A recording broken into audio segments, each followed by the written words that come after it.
Dan Patrick Show. Josh Norman joining us on the program. I saw Odell Beckham Jr. again coming up with you're in conversation with Odell, I guess GQ. He said he made you relevant there. And that's pretty nice of him, right? It's very nice of him. I appreciate the compliment. Have you run into him off the field? No, I haven't. Don't plan on it. Well, what happened? Like, you're in New York City. What happens if you ran into Odell Beckham? How would it go? I don't know, man. I guess you guys just have to be here to catch it. I mean, I don't know what to say about it. Are you tired of the topic? Are you tired of Really am, man. Everywhere you go, you hear about it. It's unreal. I'm sure he hears about it too, man. It really is nonstop. The Dan Patrick Show. Break out some ID. That's just good radio. Weekdays 9 a.m. Eastern, 6 Pacific on Fox Sports Radio. As one of the over 3 million healthcare professionals in America, do you worry about not communicating effectively with some patients? May I help you? Could differences in language and culture maybe mean you need to explain why a medicine or medical treatment is necessary? Hey, you're right on time. Being understood and accepted by people of different cultures and backgrounds is still a challenge. Mrs. Hernandez, a 66-year-old Latina whose doctor recommends a mammogram. The radiologist will be with you shortly. Raised to think cancer always means death, she may skip the test and not even want to know. But her doctor understands family is important to Latino culture and points out that a mammogram could save her life so she could care for her family. That wasn't so bad, now was it? Millions of public health professionals face problems like this every day. For the latest research on these new healthcare communications challenges, the book Speaking of Health is free online at nap.edu, a free resource for any health professional looking to better serve the public. Speaking of Health at nap.edu. Brian No. No. An NBA All-Star and Slam Dunk champion Cedric Ceballos. Fox Sports Saturday. In Phoenix. That's the one cool, tournament. Just shouting. Yeah, they're just going nuts. Management. The crowd is loud, boisterous. I love that. It's such a party. I think I've been to about 4 of them, and I still can't believe the craziness. It's like a huge Randall hanging out event at a frat party. It's so crazy. It's so loud. I think it's the 17th hole it's got stands and bleachers, and it's high-end, it's VIP. It's if you don't have a greenskeeper pass, afterwards a big concert, usually have superstars. Run DMC perform one time. I mean, it's just huge event, and that's the kind of event I think the No Show will be at, playing golf. You probably play your best golf there. I mean, it's just ridiculous. Brian No, Cedric Ceballos. Saturdays at 8 p.m. Eastern, 5 p.m. Pacific on Fox Sports Radio.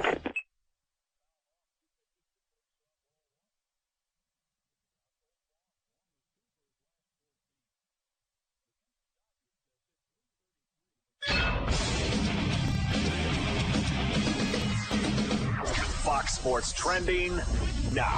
Former football coach Danny Green died at the age of 67. He coached the Vikings, later the Arizona Cardinals for 3 years. Before that, Northwestern and Stanford. Steelers running back Le'Veon Bell is reportedly facing a 4-game suspension after missing several drug tests, according to NFL media. His appeal could be heard before the season starts. We're brought to you by TrueCar. Find the new car you want, see what others paid, and lock in guaranteed savings from TrueCar certified dealers. Download the TrueCar app today. To the Major League Baseball busy Friday scoreboard, the Dodgers got a run in the first, still lead 1-0 at St. Louis, bottom of the third inning. Cubs lead is 4-0, bottom of the third at Milwaukee. Cincinnati on a first inning home run from Joey Votto now leads 3-2 in the bottom of the fifth against Arizona. Report from Fox's Ken Rosenthal that the Diamondbacks are considering replacing manager Chip Hale. For Boston, Mookie Betts homered tonight but left with a sore knee. I'm Steve DeSager.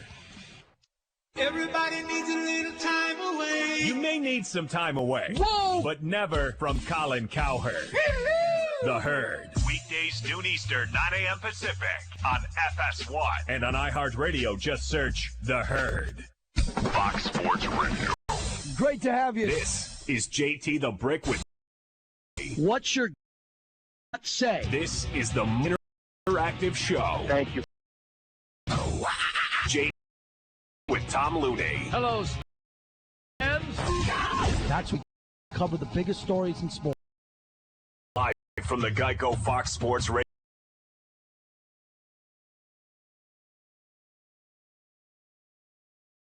This week, as we're coming here from the mobile Geico Fox Sports Radio 15% on Go.com for a free rate quote. I'm in town I live here. I came down to the Strip for the Crawford Postal fight. That is tomorrow night on HBO pay-per-view of the Junior Welterweight Championship of the World. Both fighters are undefeated at 28-0. They're both really good. I think Crawford is a potential superstar, similar to Floyd Mayweather. If Floyd was 28-0, as you know, Floyd's 49-0. If you got a chance, and I watched most of Floyd's fights his whole career, Crawford, to me, is more exciting. So I'm very excited to see him. He's never fought at the MGM Grand.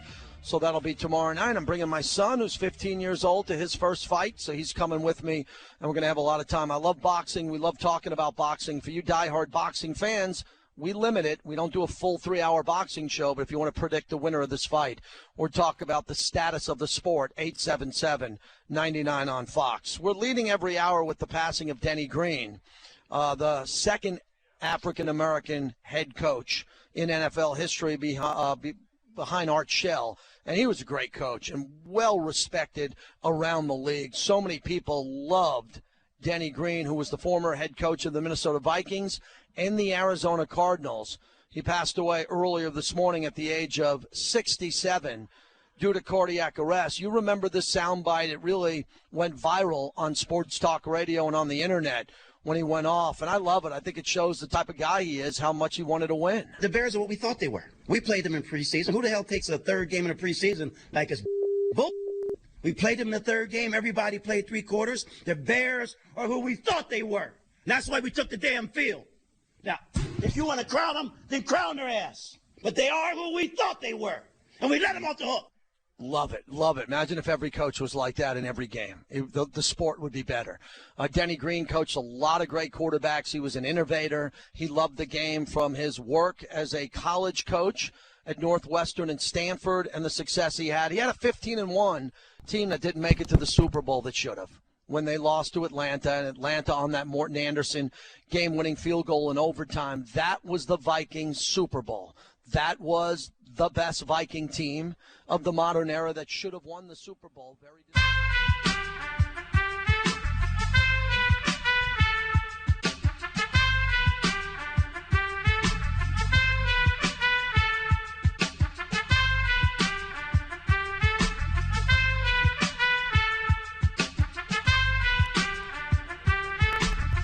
Welcome into PDL Playoff Soccer Live from Taft Stadium right here in Oklahoma City. Tyler McComas, Keenan Dausch here with you as the OKC Energy U23 will try to advance to the Southern Conference Championship game right here tonight as they take on the South Florida Surf. We are just moments away from kickoff here at Taft Stadium in Oklahoma City as Keenan Dausch and I just got done with the previous game, Game 1 of the doubleheader, as Midland Odessa Sockers FC defeated the Villages SC 2-1.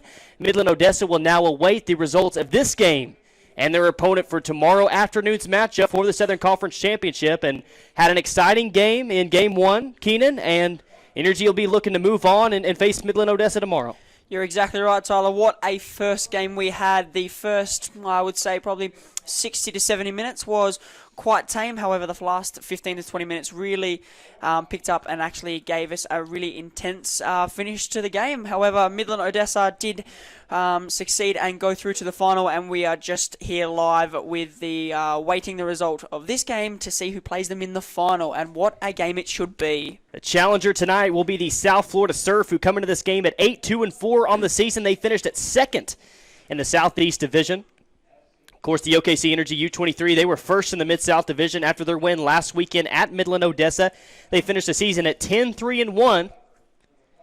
And with the win, they'll move on to the Southern Conference Championship tomorrow as the two teams here at midfield, greeting one another, just moments away from the start of the match. And we seem to have some mix-up already because the national anthem needs to be played before the teams greet themselves before they go out for what should be a firing encounter, Tyler. So we'll await the start of this matchup. Again, the OKC Energy in home matches this year. And granted, Taft Stadium hasn't been their original home all season long. They have played one match here, but they played 7 home matches this season, and they've absolutely dominated their opponents. They've outscored them 22-4 this season. So the OKC Energy, where they've only played one game here at Taft Stadium, home matches, they have absolutely dominated their opposition.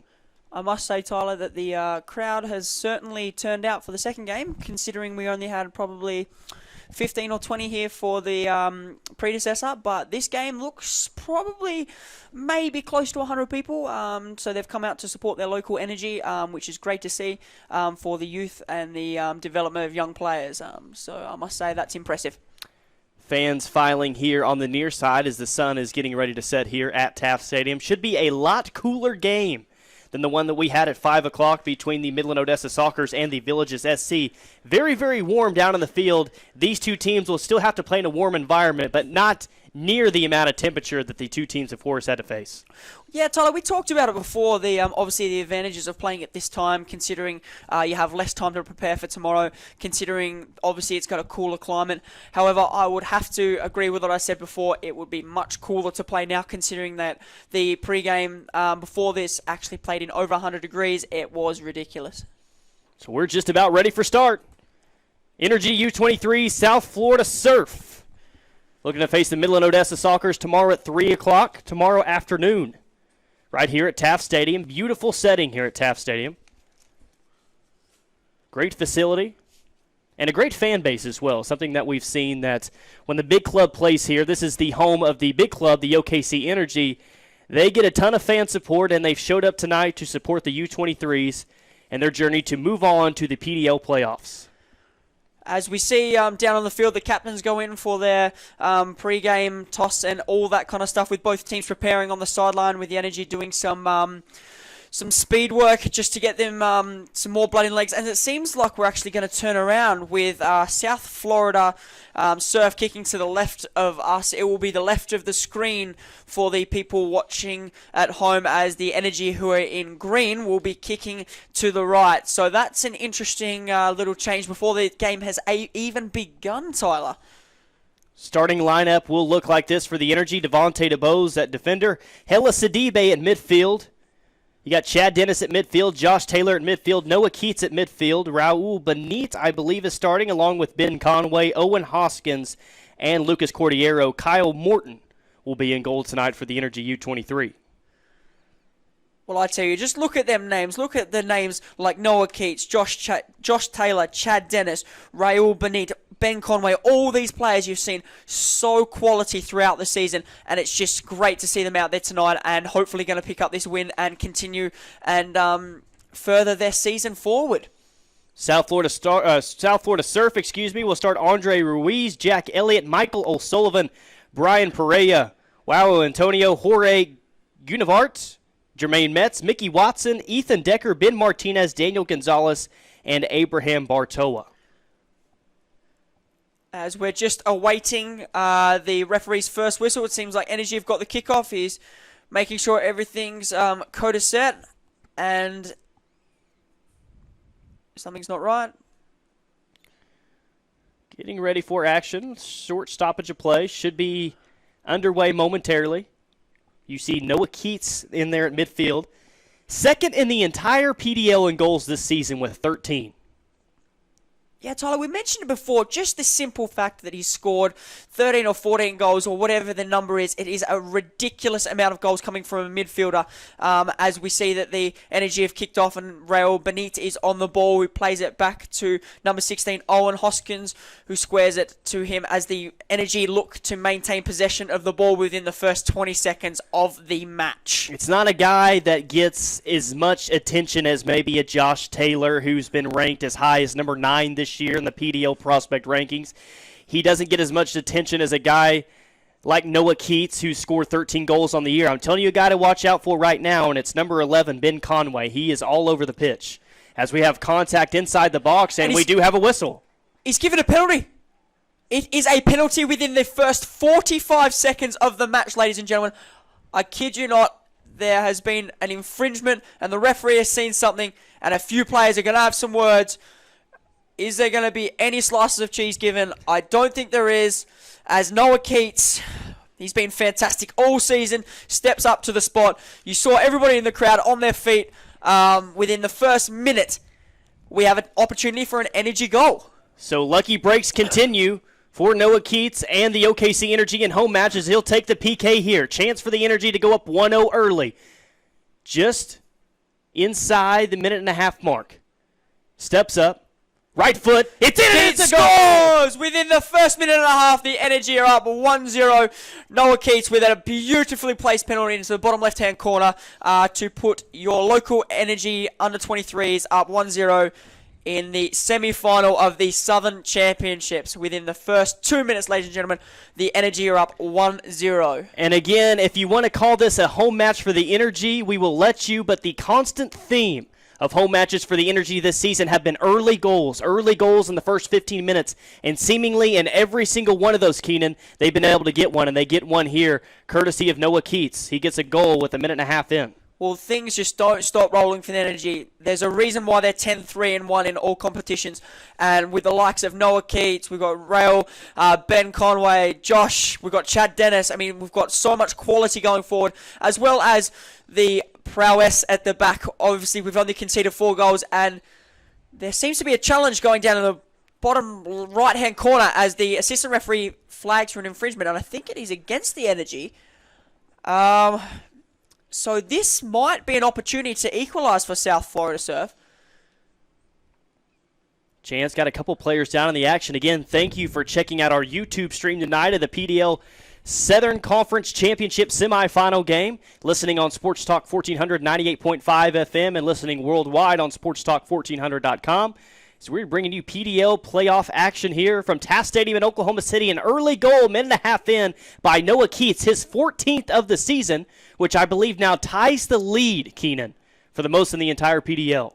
Well, it tells you something when somebody with that quality scores that many goals, that it's not just a fluke. And Jimmy Nelson must be watching this, because he keeps impressing and impressing and impressing, and hopefully he will eventually get a first-team game. A couple of these guys for the Energy U23, and I think that Noah Keats may have been one of them, actually saw some minutes when Chivas come into town. Yeah, that was a great opportunity for some of the PDL players to gain some even more exposure. We talked about the exposure that the PDL actually provides, but even within a first-team game, it's great to see some of the young fellas getting out there and actually having a kick.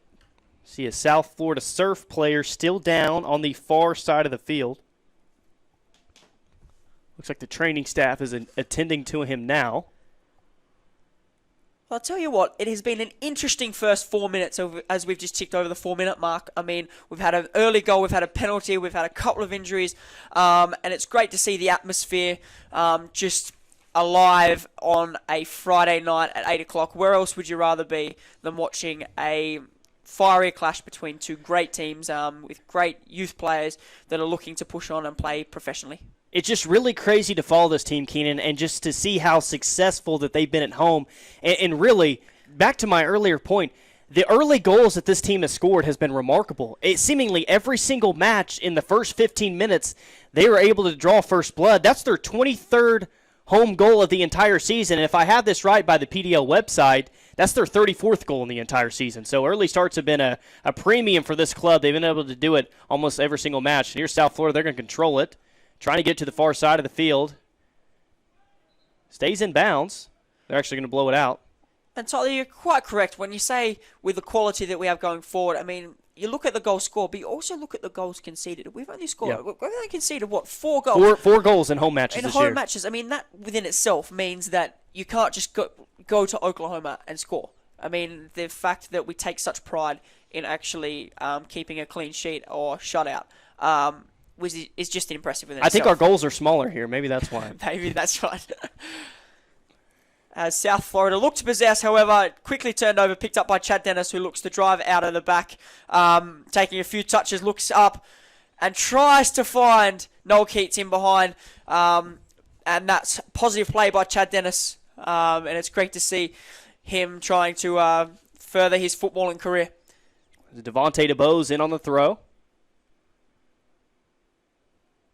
You said you were a green fan, a green kit fan, right? I'm a very big green kit fan. So the Energy kits that they got sporting tonight, that strikes you then? They're classy. Green and white, can't complain. Not a bad look either for South Florida as they go with the white shirts, blue shorts, white socks. Energy will take a free kick. After a quick start, early goal from Noah Keats, first minute of play. as we have Devontae DeBose trying to make a run down the right-hand side. He's turned down by Raul, who whips in a half-decent ball. There's still a tussle to try and maintain possession. The energy come out with Ben Conway driving forward. Bit of dancey dance, and he gets past one or two, takes the deflection, and it looks like... Is it going to be a corner coming up? It looks like it's a throw-in for the energy. The referee has signalled, so we still have possession of the ball in a final third, which is quite a dangerous area. As we have Hela Sidibe, who is going to take the throw. And hopefully, we can create an opportunity from it. Hela Sidibe is going to try to get this one into the box. He does. That's headed away. 7th minute of action here from Taft Stadium, Oklahoma City, PDL playoffs. Here's Josh Taylor trying to get to the middle of the field. And that's one guy I want to see rip off a shot in the middle of the box. He puts a ton behind it. He just wasn't able to get free on that play. As Raul has just brought the ball down to maintain possession for the energy. He looks quite light on his feet. He's got good techers and good quality on the ball. As Owen plays the ball forward. Takes a deflection off South Florida as we will have an energy throw here. Very close to the final 30. Throws the ball in. Rail's back on the ball, and we've got Devontae whips it across, which is deflected out and cleared. So the energy controlling the early action so far here as we are at the 8-minute mark. Devontae DeBose will take the throw. Energy have possession. Here's Ben Conway in the corner. Trying to get the ball out, played out by the South Florida Surf. Throw in for the energy. When you look at comparing the games, Tyler, it's quite clear that even though the energy have had so much possession going forward, even in the last game, we saw that the Villagers had most of the possession, but they just couldn't find that quality. And hopefully, if the energy do play this similar style, obviously possessing the ball going forward, that they will actually find that end product that the Villagers were considerably missing, and try and put a few of these chances away. You know, if you would have told the Villagers before the game, if you would have shown them that the chances they would have had, they probably wouldn't have complained at all. They've been very happy with the chances they had in that game, but just sometimes it's not your night. Sometimes the ball just sails just wide of the net, and more times than not, last match, that's exactly what happened. I mean, that's very true. I mean, you look at the opportunities they created, and it wasn't like they weren't creating chances. It just was that end product. And for some teams, they really do struggle to find that end product, and clearly, as we've understood, the Energy do not have that trouble, obviously, with Noah Keats scoring so many goals. And then you've got goals from Ben Conway, Josh, everybody. Here's Ben Conway once again in the corner. Decent opportunity coming up here for the Energy. Tries to get it to the middle of the field, and it's poked out by the South Florida Surf. And we'll have a corner upcoming for the Energy. As we bring up our first corner of the match, it seems that Raul Benit is walking over to take this corner. We've seen his delivery service before. He's got a bit of quality about him. And it just seems as though this South Florida Surf team just is taking a little bit slow to get off the mark. They haven't had much possession. They haven't really had much of the ball in their half. But hopefully we'll see them flourish as the game continues. Cross comes in from Benit. Headed on, and a nice save by the keeper. Great save for the South Florida Surf to keep this in a 1-0 game. But you're exactly right, Keenan, and that's kind of what I thought here through the first 10 minutes. The Energy are just in attack mode right now. Attack. South Florida kind of on their heels so far to this point. Let's see if they get a little bit more comfortable as the match settles in. Yeah, I mean, it's very hard to tell from our point of view and like for the home viewers. But when you watch a game live, it's very interesting to listen to some of the stuff that the players say. You have leaders such as Noah Keats, Chad Dennis, we've got Josh, we've got Ben Conway. All these players know their duty and know when to press the ball, when to win it, when to sit in. And it's just remarkable to watch this team just in action.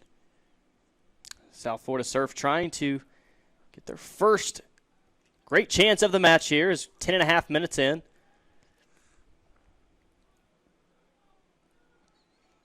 Energy control it once again. Here they come on the attack. Gets it over.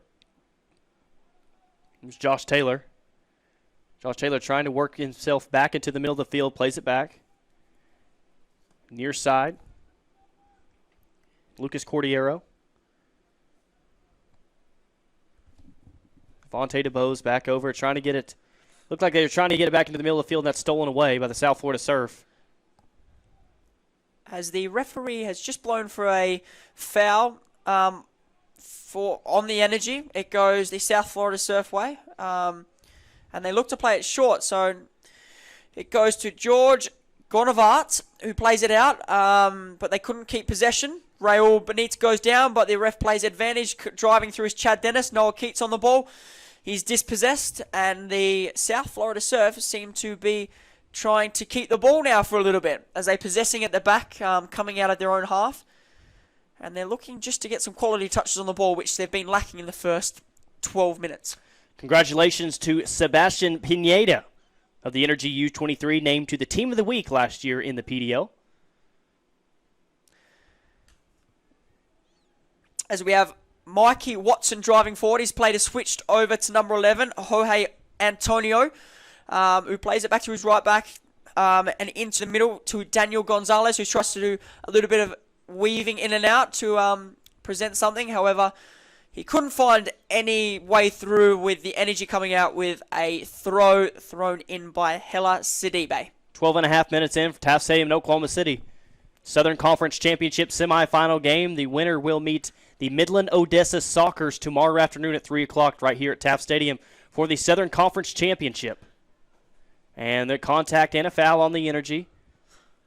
I have to say, Tyler, as you look, you may not be able to see on the screening at home, but we do have a lot of fans actually sat in front of us, and it's increasingly getting bigger.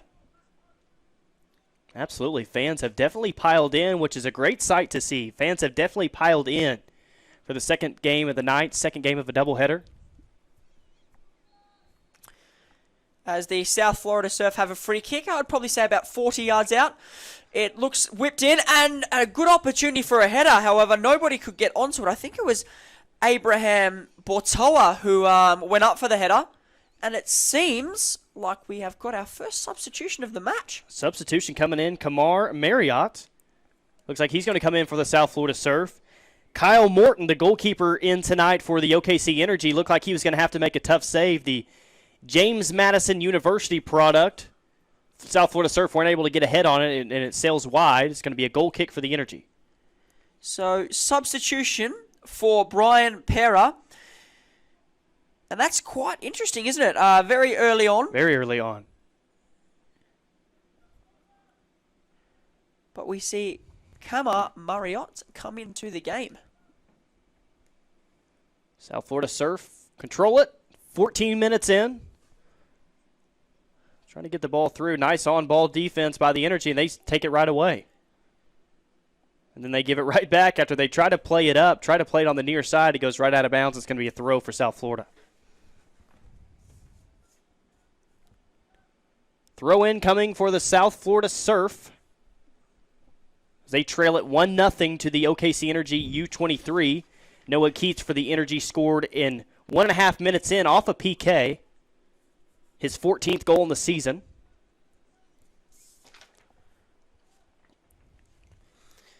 So it looks like the Energy are really controlling the game so far. Within the first 15 minutes, we've seen numerous opportunities scored.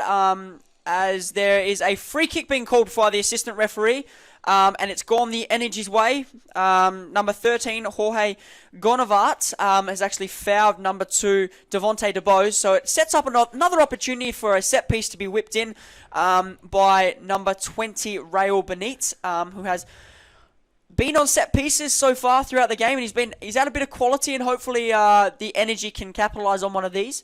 It will be very, very hard to stop them if we score off this. Here comes the cross in, a little wide. It does get a hit on it. Oh, Ben Conway had a chance at it. It was headed, and it's going to go back to South Florida. Looked like Ben Conway was going to be able to rip a shot right off there in the middle of the box. Wasn't able to. Very true. And the goalkeeper from South Florida has come very, very far off his line to receive that. And Andres Ruiz, if I've pronounced that right, he's looked to command that off the line pretty early. South Florida will control it again as we approach the 16th minute of action. Nice on-ball defense by Raul Benitez. South Florida plays it back. Just making them feel, they just seem like South Florida is very uncomfortable at this point. Maybe that'll change after they get their first big opportunity of the night. But so far, they look like they're on their heels as here come the Energy once again. And thought there was an offsides call at first to stoppage of play. Not the case. South Florida does retain it. It's very interesting to see when the Energy actually realise that they're under the pump a little bit, they will just sit back in for 5 minutes and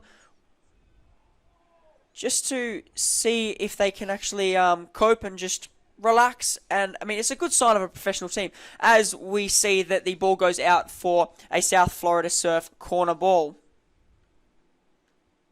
Did the goalkeeper make the right play on that ball? Does he need to come up and make a play on that? Or Well, it's interesting. If they have a good communication between the goalkeeper and the centre half should have the composure to head the ball back. It means that the goalkeeper can pick it up and play out again. But there may have been a little bit miscommunication between them both, but I wouldn't be too worried about that.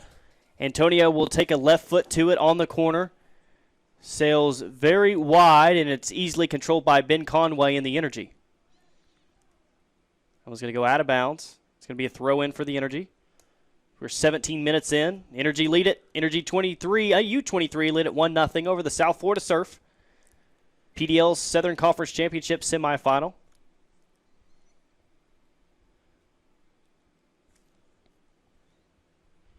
Looks like Hella Sidibe on the far side will take the throw. As the Energy are trying to maintain possession of the ball being put under the pump by South Florida Surf. And the South Florida seem to be kind of trying to work their way back into it, get a bit of possession, but they lose out as a crunching tackle goes in by numerous players in and out, but the possession has been retained by South Florida. So a couple of good challenges being put in. We saw Devontae slide in and try to win the ball, but being unsuccessful. So South Florida come out with the ball, trying to maintain possession, but the Energy are making it very hard for them as the ball's being pushed through to Chad Dennis, who drives forward, trying to find Raul and plays him behind, but the pass has been cut out, and Chad Dennis puts in a rash challenge to give away a free kick so that the South Florida can put the foot on the ball and remain a little bit more composed. If Chad Dennis can make that pass, and that is a great opportunity coming up for the Energy, but nice defensive play by the South Florida Surf. The Energy once again try to get it to Ben Conway on the near side. Gets it over to the corner. Possible cross coming up here for the Energy. Crosses it in. Foot to it. Nothing doing. Scramble for the ball there, and here come the South Florida Surf. They could be on the attacking end here. They try to advance it. It's in the middle of the field, just outside the box. Tries to rip a shot. Nothing doing. Weak, easy save for Kyle Morton. And that brings up the first shot of the game for South Florida, if I am not mistaken. It was a very ambitious effort, to say the least, from about 30 yards out. He did a little bit of work, number 13, George Ganavart. He deserved his shot, but he maybe should have done a little bit better or taken a second touch. Come the Energy once again on the attacking end. Ben Conway has it just outside the box. Tries to make a move on the defender. He does. Retains possession. Gets it to the middle of the field. See if he can rip a shot. He does with the left foot, and it's in the nets. It looks like it got deflected off the shot by somebody. The goalkeeper dives the opposite way, and the Energy have added another early goal, and 20 minutes in, they lead it 2-0. Well, I tell you what, Ben Conway will not be worrying about the deflection. The ball was going on target, so the goal will go toward him. He's done very well. He's tried to take him on, realised that he couldn't, found him some space inside, got his shot off, and very, very lucky for the Energy, has taken a deflection and gone in. So we're 2-0 here to the Oklahoma Energy under-23s against South Florida Surf, and what a great start by the Energy. You could tell that he was trying to get in the middle of the field and rip off a left-footed shot.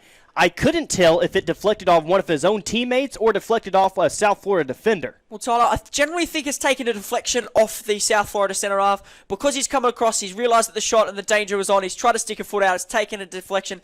The goalkeeper cannot really be annoyed there because he's already gone one way. So it's just really unlucky that it's taken a deflection and he can't really do much about it. Again, the current theme have been great first half starts for this Energy team in home matches. That continues here again once again tonight. As 20 minutes in, they lead it 2-0 over the South Florida Surf. As we begin the game again, we have South Florida taking a free kick now. There was a little bit of push and shove from the centre half from the Energy. So this may be an opportunity for the South Florida Surf to get back into the game, maybe get a shot on goal or maybe just create an opportunity so that we can get back in it, because 2-0 in 20 minutes, it's not the best start you could want for in a Southern Championship semi-final, Tyler. I'll tell you that much. And really, kind of the next goal either way will tell the tale of this match. If the Energy are able to get another first-half goal, as that shot is put on target, deflected out by the goalkeeper, South Florida will get possession back here, just outside the box. Trying to cross it back in, nothing doing. That's going to go out of bounds. That's going to be a goal kick for the Energy U23. Energy are able to add another first-half goal here. You can go up 3-0 at the halftime. Then head coach Chris Spinlove is really going to think about resting these starters in the second half, getting ready for a possible matchup against Midland Odessa tomorrow afternoon at 3 o'clock. Yeah, we saw before how obviously the result may indicate a little bit of movement off the bench to rest these players. See, we have the quality. I mean, we have Jamie Campbell, who's actually not playing today.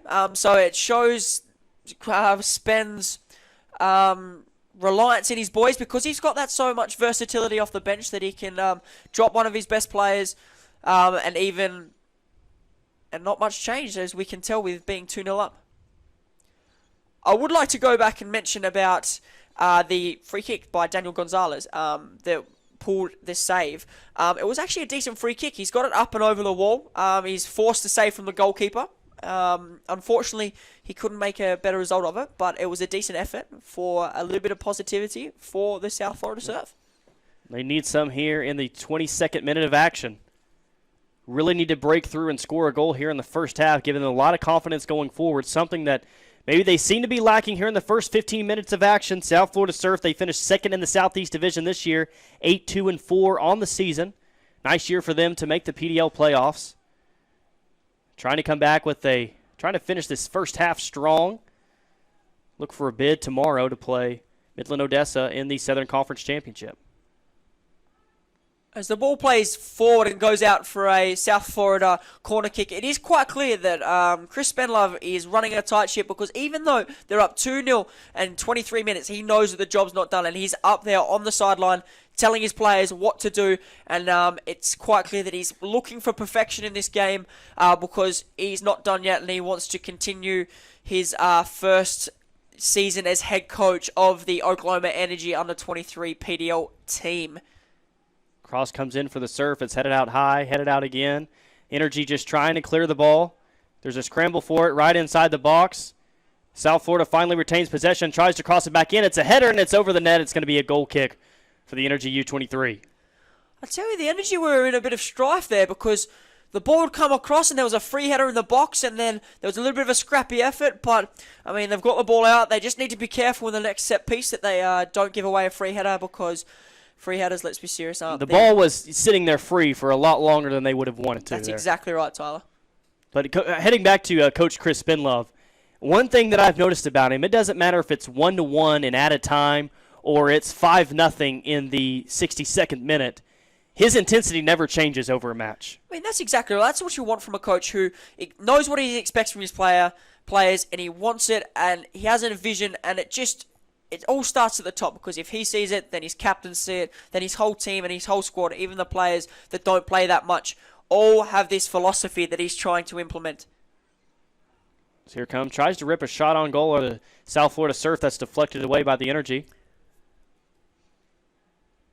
It's a decent little touch by the right back as the ball comes back into the centre midfield. It's being whipped in, and Antonio goes up for the header but couldn't quite connect as Noah Keats tries to bring the ball down, but it gets back into South Florida Surf possession as they swing the ball across the back, trying to keep a little bit of the ball moving forward. The ball is with the centre midfielder, number 30, Gonzalez, who plays little 1-2 with Antonio, and it goes out wide as we look to see a South Florida Surf attack.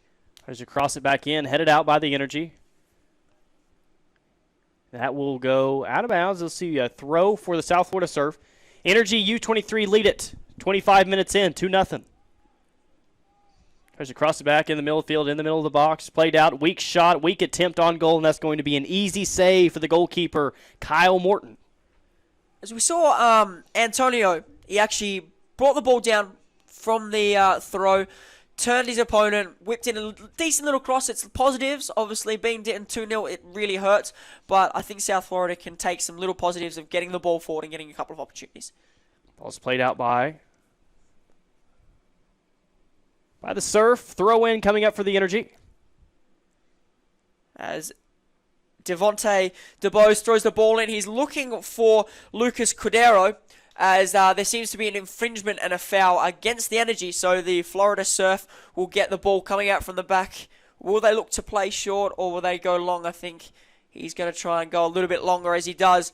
He tries to find somebody in behind, but we're very, very strong at the back, and the ball comes away with Ben Conway, and he tries to find Josh, who he almost does, but the ball gets dispossessed and picked out and comes away with Gonzalez, who takes a couple of touches in the ball, plays into the center midfield. The ball is with Ethan Decker, who plays out wide, an unbelievable ball, splits in defense, and the ball comes in for a cross, and is cleared by the Energy fence, and the ball goes out for a South Florida throw. They didn't get a shot on goal during that possession, but that looked a lot more impressive, a lot more intensity on that offensive possession for the South Florida Surf. Looked a lot better there. That's very true. We saw a couple little touches in behind, and here we go again. Another ball's played in behind, and they seem quite clear that they're going toward the right-hand side to look to get that early cross in. Mm-hmm.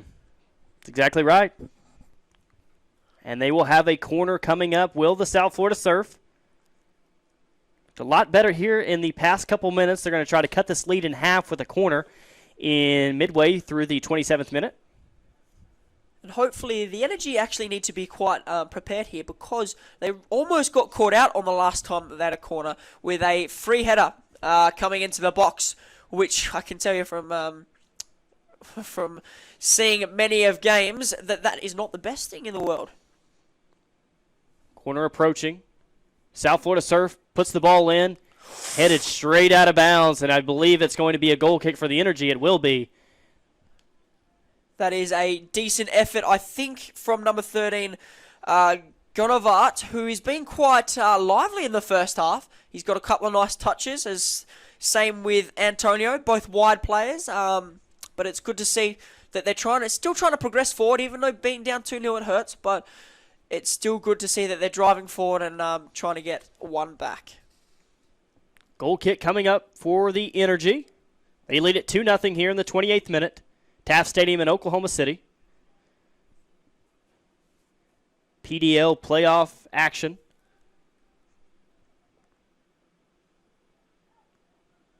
Noah Keats, Ben Conway scored the 2 early goals for the Energy early on.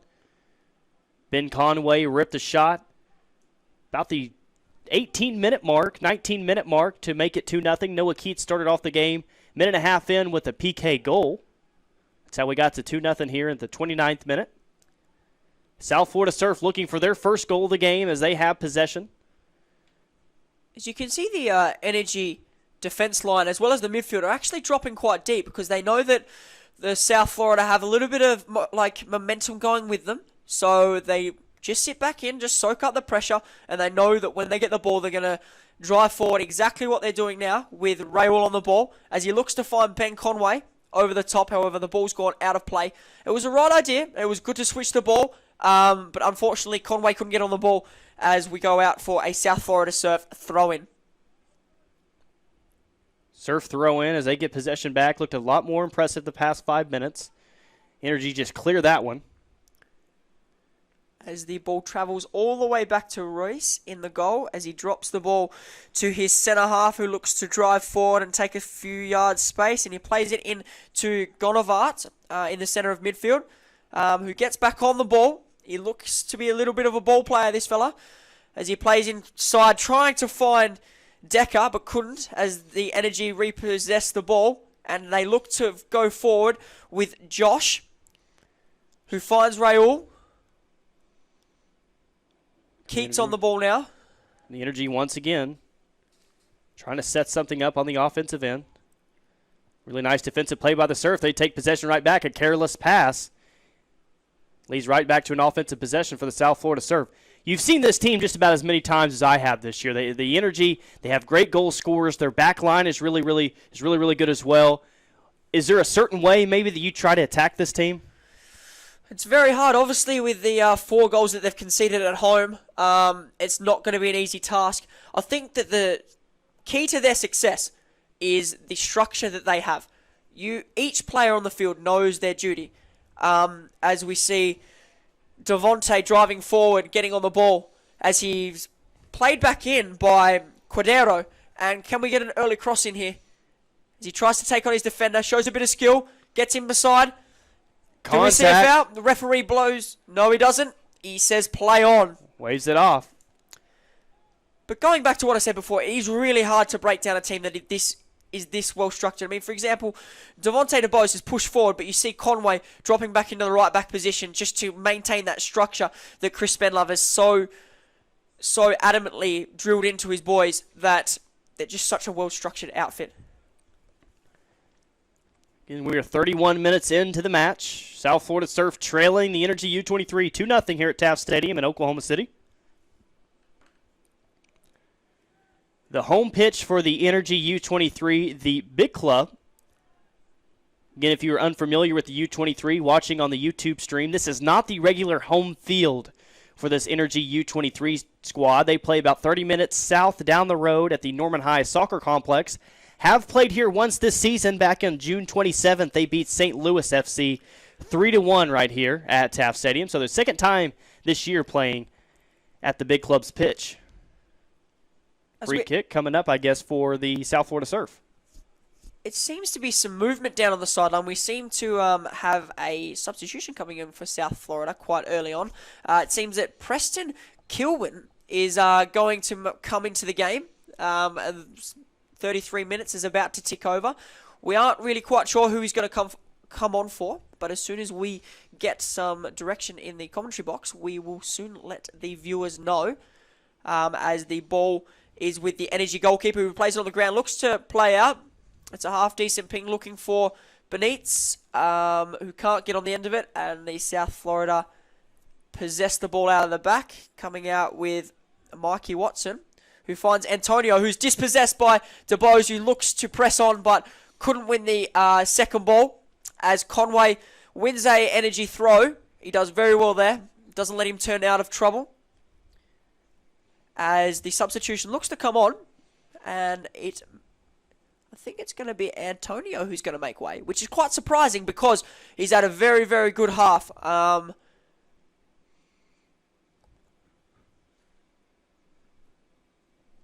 Yeah, it will be. Oh, no, I was wrong. It is Mickey Watson who's made way for him, so the left back has come off for Preston Kilwin. It's great to see him come into the match. South Florida Surf retaining it. Stolen right back by the Energy. They played immediately out. It's going to be a throw-in for the Surf. Have an Energy player down on the field. And is that Ben Conway? I don't think this is a good sign. He's grabbed straight for his shoulder. The medical staff have been waved on. That is Ben Conway. That is down for the Energy. He scored an earlier goal in the 19th minute to make it 2-0. It did look like a fairly vigorous clash between him, Owen, and I can't remember the player. But it didn't seem that bad, but he's gone down. He's felt awkward, so they've brought on some medical attention. It gives the players some time to rest, grab some fluids, all that kind of good stuff. Gives an opportunity for the coaches to have a word with the players that they feel need the little word. But it is a great start for the Energy. Obviously, 35 minutes gone, 2-0 up in the semi-final of a Southern Championship match, and if it stays this way, then they will look to play in the final tomorrow at 3 p.m. versus the Midland Odessa Sockers.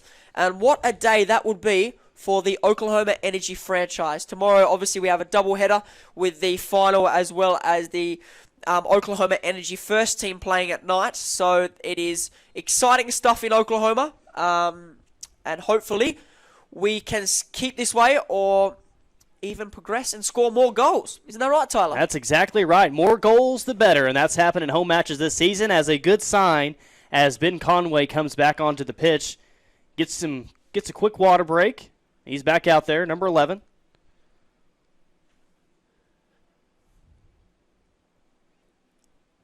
And it is interesting that we can see some familiar faces in the crowd too, with a couple of the Energy first team players actually come out to support the Oklahoma Energy youth team, because they know that the chances are they'll probably play with a few of these players at some point, as the Energy have just won a free kick through Hella Sabdibe at left back. I think he had a free kick, and it's going to be taken by the Energy goalkeeper. Either that or they're looking over their back shoulder at the guys that they're going to have to compete with maybe next camp. That's very true as well. So they may actually be a little bit nervous as well, but I think it is a great sign for players to be under pressure of every position.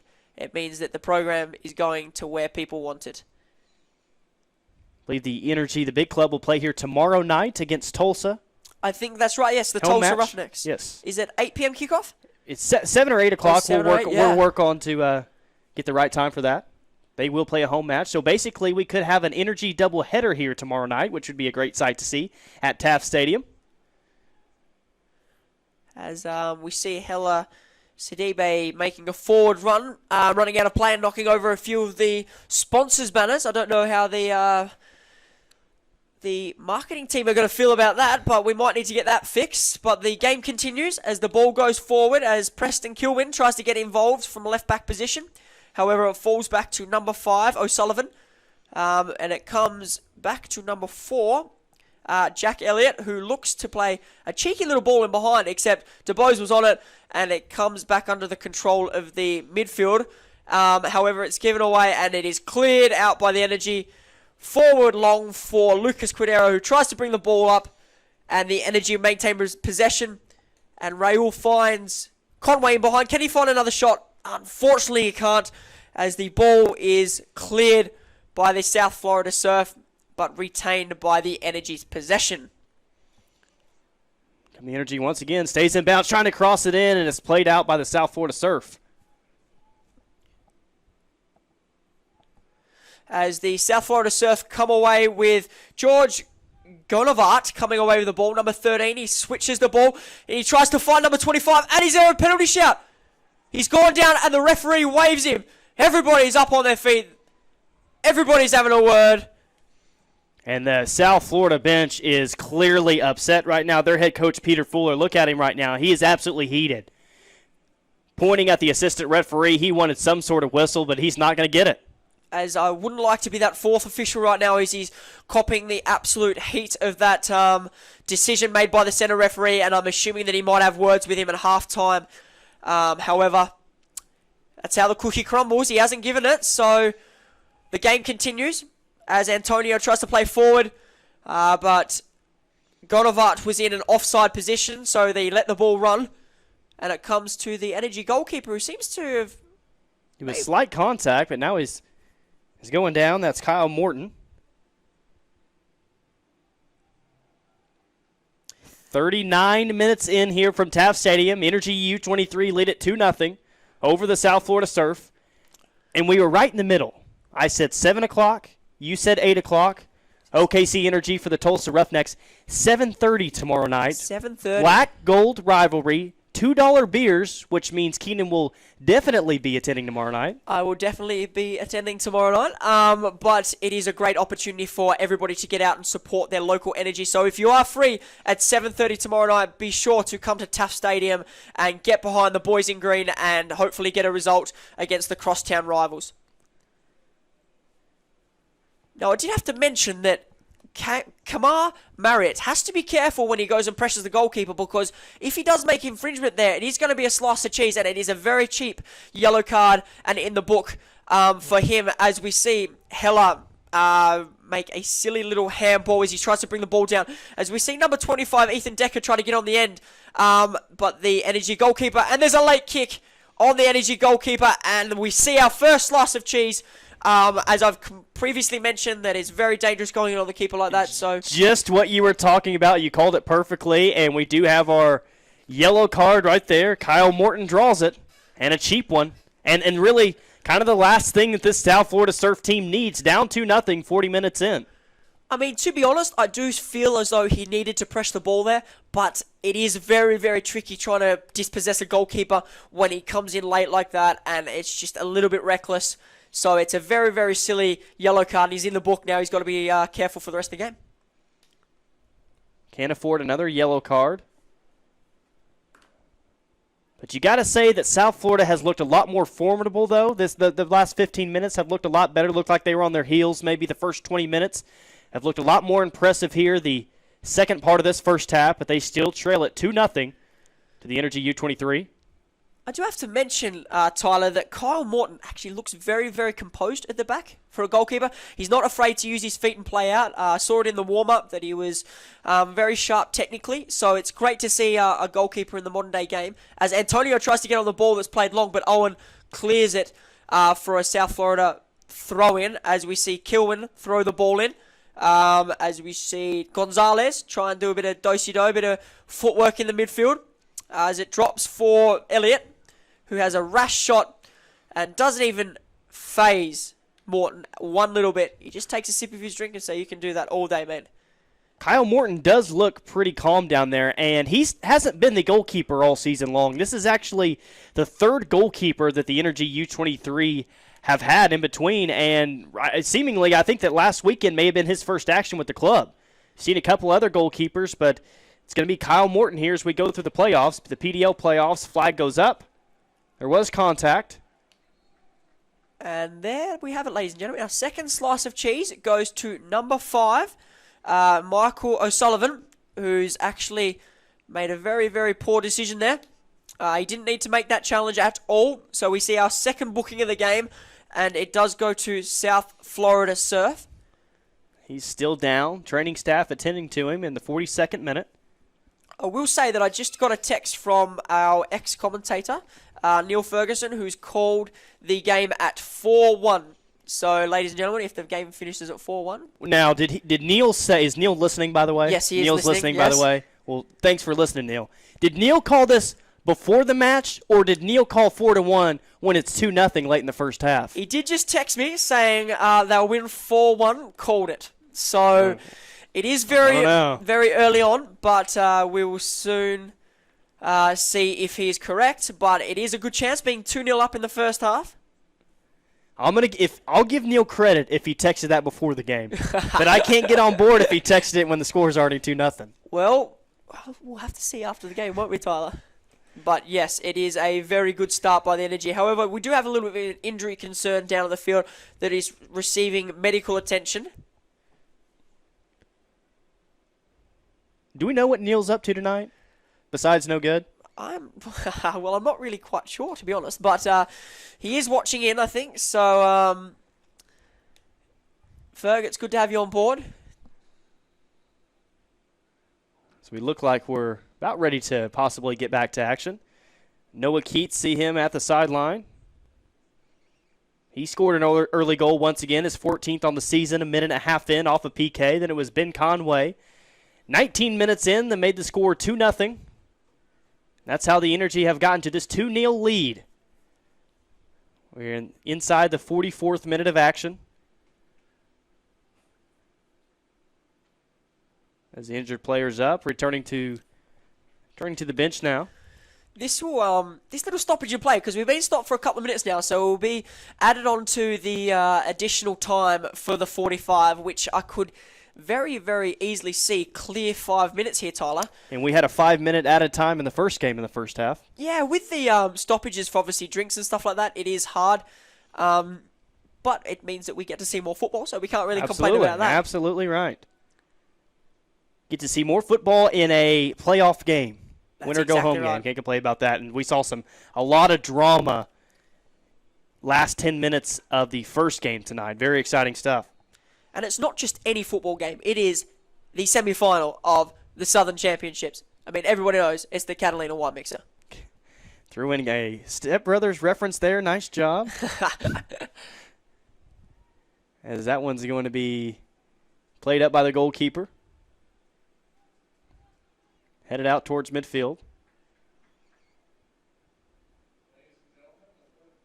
Do you think the Energy have kept their aggressiveness on the offensive end since they added that second goal in the first half, or do you think that they pull back a little bit offensively? Well, I mean, when you go up 2-0 so early, there's so many things that play into mind because you have to watch out whether the tempo drops, which I wouldn't say it's dropped. I would just say it's just slacked a little bit, but the Energy still seemed controlled in the game. But I would say that they're still in a very good light as Josh drives away with the ball. Still going forward, he's got Raul in support as he sees Noah Keats running through, and he can't find him there as Noah Keats continues to run into the box as South Florida Surf run away with the ball and look to set on a counter-attack. We are officially in added time in the first half. Again, the Energy U23 lead it 2-0 over the South Florida Surf. And I did not spot how much added time we have. I think it was 5 minutes on 5 the board, minutes. so we weren't far off with our predictions. That one's in the box. Loose ball, South Florida will contain it. Trying to get it in, another weak shot on goal, easy save again for Kyle Morton. I mean, I'm not quite sure how many saves Kyle Morton has racked up this half, but he has had a lot to do. However, he hasn't been really pushed that much. He did have to save one free kick that was hit by Antonio, which was half decent over the wall, so we can't really complain, as the Energy give a free kick away through Lucas Cordero. He goes over the top, as his opponent goes over the top of him, and gives away the free kick, as it gives a chance for South Florida just to maybe have a bit of composure. However, that's not the case with a long diagonal ball played into the attacking third. Nothing has come of it. However, it was a good look by number 4, Jack Elliott, who has recently been booked, so he's still got to be careful of that. However, it is positive signs looking to go forward. In added time, it'll be a goal kick for the Energy U23s. Kyle Morton in goal again. Product of James Madison University. From the Energy once again, that's Raul Benit on the near side. Controls it. Tried to work his way back towards the middle of the field. Looked like he was trying to get it to Noah Keats. Wasn't able to do it. There's Ben Conway. Ben Conway in the middle of the field. Racing down, could have an opportunity here. Dishes it back off to Ben Conway. Not able to control it. And that kind of killed the run, the fact that Ben Conway wasn't able to control it on the pass back. It was a good breakaway. It was a very, very decent chance because we had a 4v2 situation, or 4v3. However, we couldn't remain quite composed. I think there was people being a little bit too generous and nobody wanted to take the shot on themselves, as the ball was played out to Kilwin, who can look to play a little dangerous ball in there. However, it's a quite comfortable save for Kyle Morton, again, who's been very, very busy this first half, but hasn't really been pushed, Tyler, if I do say so myself. Yeah, absolutely right. Absolutely right.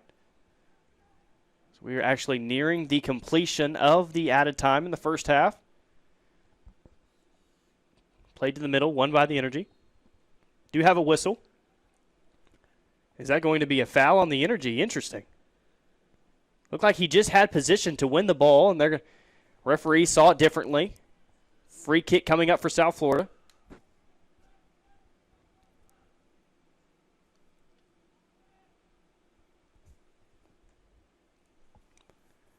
Free kick upcoming. As the ball is being played out to Kilwin, who plays it back to the centre half, who drives forward into the centre circle, looks to play a long ball into the box, but can get nothing onto it as it's cleared with Noah Keats getting on the ball, and he hasn't got much support. And there is the final whistle of the first half, ladies and gentlemen. We finish here at the halfway point, 2-0 to the Oklahoma Energy versus the South Florida Surf. And we'll hit a halftime break here. Tyler McComas, Keenan Dowse taking a halftime break as the Energy U23 lead it 2-0 over the South Florida Surf. Back with more coming up next right here. You're listening to PDL Playoff Soccer.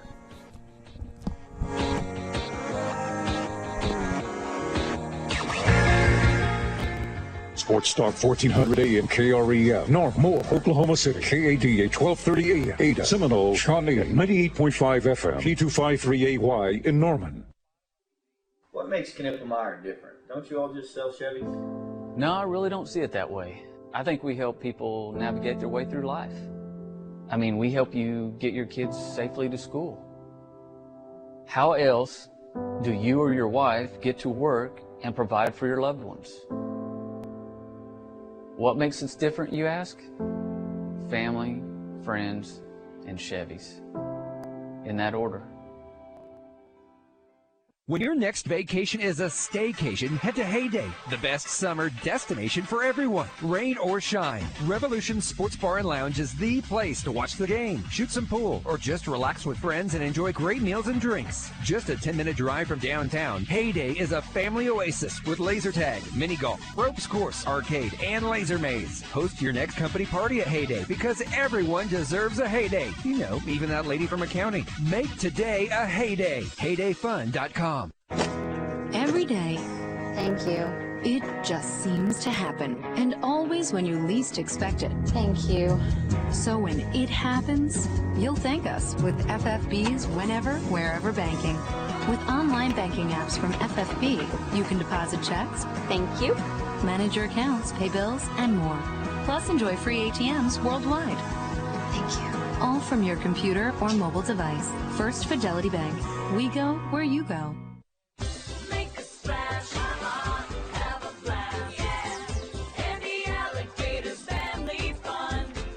Join us for the best summer ever at Andy Alligator's Fun and Water Park. Play laser tag, ride go-karts, climb the rock walls, and more. Then cool off in Cowabunga Cove and slide down the Riptide Racer. Wet or dry, we have something for everyone to enjoy. Andy Alligators is the place to be for summer fun. Off I-35 in Norman, visit andyalligators.com. Fear. It's easy to sell. You're in tax trouble. You've been covering it up from your business partner, family, even your spouse. The longer you wait, the worse it gets. You can't eat, sleep. That is no way to live. So don't buy into fear. You are not your problems. Your enemy is time. So take charge. Talk to the people at the law offices of Rod Polston, Oklahoma's largest tax resolution firm. A team of over 70 attorneys, CPAs, and financial analysts fierce about helping you win back your financial freedom. Our mission is to bless the lives of everyone we interact with every day. That's why we exist. Go to IRSHelpOklahoma.com or call 405-801-2146. That's 801-2146. The law offices of Rod Polston. Your tax problems don't care who you are, but we do.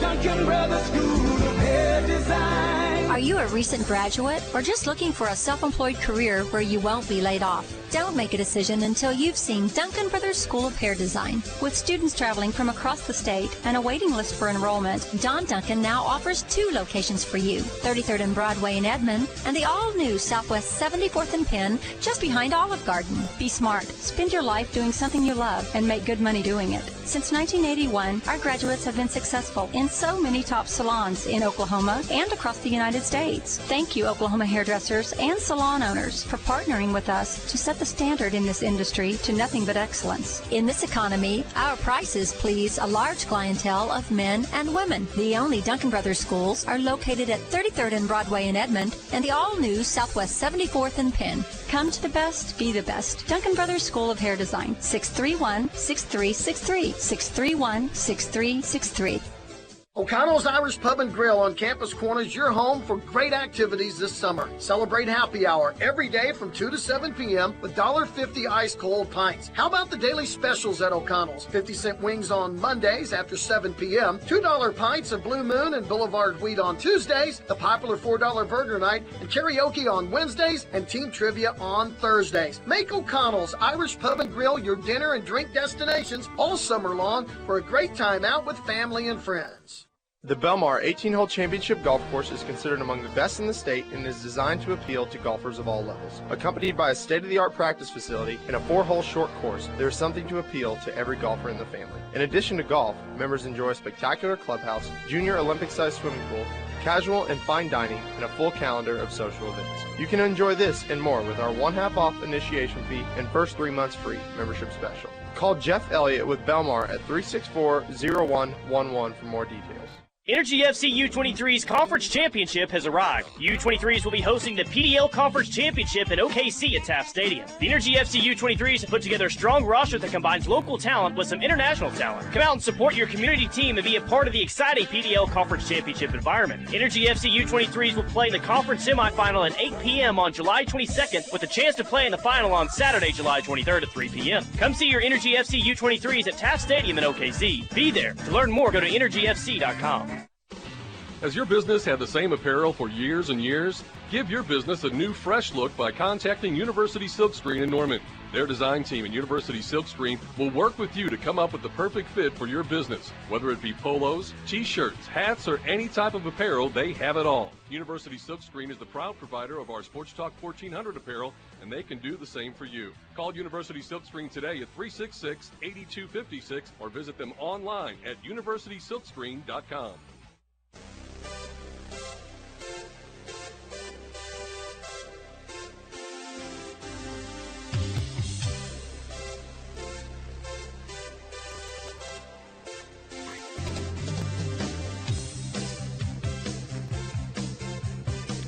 Welcome back. It's halftime here at Taft Stadium. OKC Energy U23 lead it over the South Florida Surf 2-0 as the Energy once again were the beneficiary of two early goals. Noah Keats opened up the scoring in this game 1-0 with a PK goal in the first minute of the match. Then came Ben Conway in the 19th minute to put it to 2-0. Energy lead it 2-0 right here in the Southern Conference semifinal game. In the first match tonight, it was the Midland Odessa Soccer's FC 2, the Villagers FC 1. So Midland Odessa will move on to the Southern Conference Championship game tomorrow afternoon right here at Taft Stadium at 3 o'clock. And before the match, we spoke to their GM. Nice to be here. Back here with Soccer's FC GM Jeff Van Holla here as he joins us from Taft Stadium in Oklahoma City. Jeff finished second in the division this year. Got a chance to kind of repeat your success of a year ago. You were a semifinal team last year, correct? Yeah, that's correct. We made it to this game last year, went to Clinton, Mississippi, and lost a tough 1-0 game. Played well and just wasn't and the score wasn't in our favor that day. So could you just tell us a little bit about your program and the success that you've had this season? Yeah, we started out really good this year. Went to Albuquerque and won a couple of games there and really felt good about our team. Kind of navigated the whole season pretty much in first place, and OKC was right behind us the whole way. And then OKC finally, I guess, kind of caught us once, kind of caught up to the same number of games, and then had 3 games there at the very end. Felt like we played really well. OKC Energy did too. And obviously OKC ended up winning the division, and we settled for second place. So we're looking to do some damage here this weekend. From an outsider, it seems like you guys have maybe one of the best crowd support of anybody in the Mid-South Division. You have a great facility in Grande Communication Stadium. West Texas, kind of like Oklahoma, is more football-driven, high school, college football, but it seems like the sport of soccer, you guys have really grown it in that part of the state. Well, we certainly try. We've got one advantage there that a lot of PDL teams don't have, and that's we've got a baseball team, a AA baseball team that has a huge email database in which we're able to get information for our games out to a lot of season ticket holders on the baseball side and sponsors on the baseball side. And I think we do a pretty good job of marketing our team there. That said, it's certainly not easy. We still got a lot of work to do, but we are excited about our attendance, and we do have a pretty good following, something that we're proud of and we're trying to improve on. As you mentioned, the fan base that you do have and the support that you do bring to obviously the PDL team and the season, can you tell us if there's a lot of ticket holders that are actually making the travel to Oklahoma City to watch today's game? Well, I wish I could say yes to that. I don't think that there will be. I know that there will be a handful of people here, but I would not say that there, will be a large following by any means. I think it'll just be a handful of people. 7 hours-ish isn't a long way to drive, but it is a work day for a lot of people. So I think we'll just have, somewhere probably between 8 and 12 people here today. Last question for you. You played your game last weekend against the Energy U23. What's been the week like for you guys? Travel-wise, getting here the night before, everything that goes on. What's been going on with the club? Yeah, it's actually been pretty smooth. We did this last year, as I mentioned just a minute ago, when we went to Mississippi, and we've only got 3 players on this team that did that trip, but we're somewhat familiar with on the office side as far as scheduling a playoff and securing your bus and doing meal money again and stuff like that for the guys. So it's been pretty routine. Try and treat it, I guess, just like a regular season road game as far as the preparation goes. But once the ball gets kicked tonight, I'm sure it'll be a whole different level of intensity. Thanks and good luck to you. All right, well, thank you. You just heard from Midland Odessa Soccer's FC GM Jeff Van Halle. His team will be in the Southern Conference Championship game tomorrow afternoon at 3 o'clock right here at Taft Stadium. We're at halftime of Game 2 of the night where the Energy U23 lead at 2-0 over the South Florida Surf. Taking a break here, back with second half action from Taft Stadium. You're listening to the PDL Southern Championships.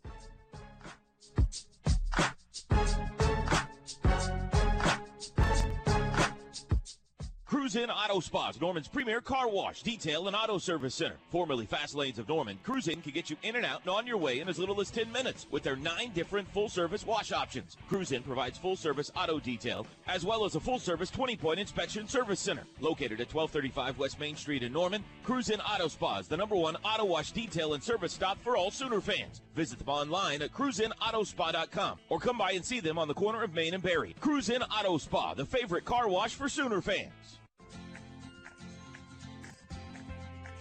Spring into a relaxing afternoon at Campus Corners Meatball House. It's what everyone's talking about. Enjoy an afternoon on the patio at Meatball House. We've added to our menu and still $1.50 Anthem beer. 1, 2, or 3 balls and sauce only at Campus Corners Meatball House.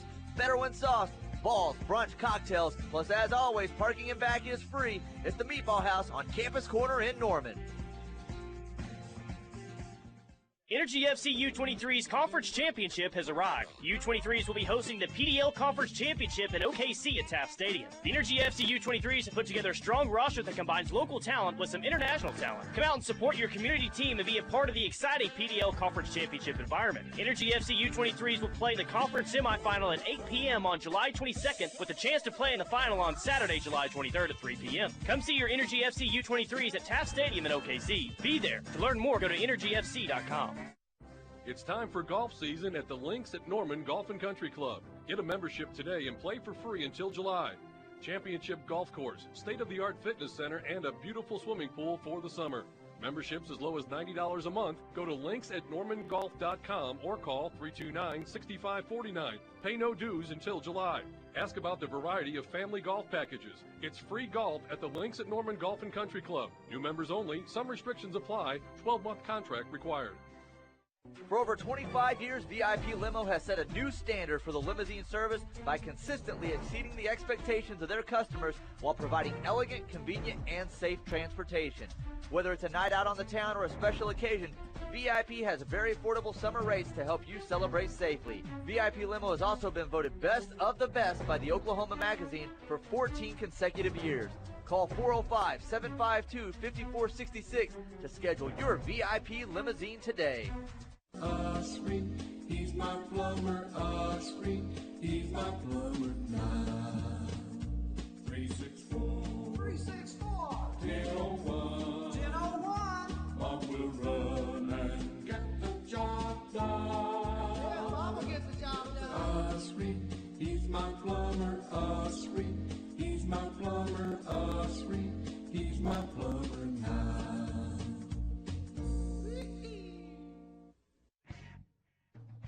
At Youth Performance, we are very proud to be celebrating our 5th anniversary.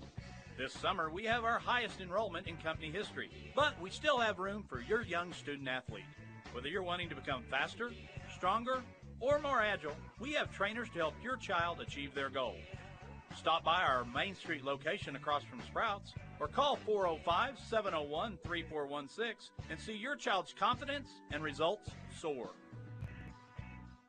Summer is here. Now is the time to call so your family can enjoy their very own custom pool. Hi, this is Casey Vineyard for Signature Custom Pools. When it was time for our family to enjoy a pool, we knew there was only one place to call, Signature Custom Pools. Not only are they a local company who stands behind their product, but they design the perfect pool for our family. Call Signature Custom Pools now and you could be swimming in your own backyard this summer. Signature Custom Pools, 640-7007. That's 640-7007.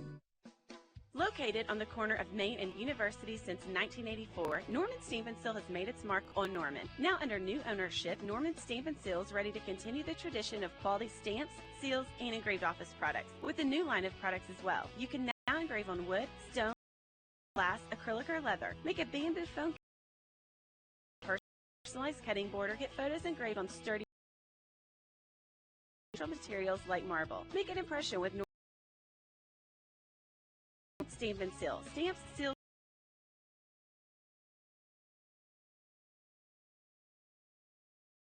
Columns on Main in Norman is excited to incomparable workmanship, unsurpassed Howard Miller clock. Columns on Main in Norman 364777 or friend us on Facebook.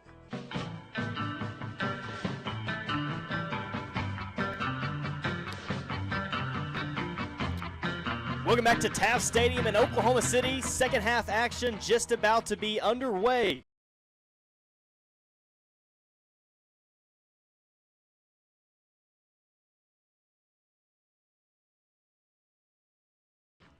As the Energy U23 one half away from competing in the Southern Conference Championship game against the Midland Odessa Sockers.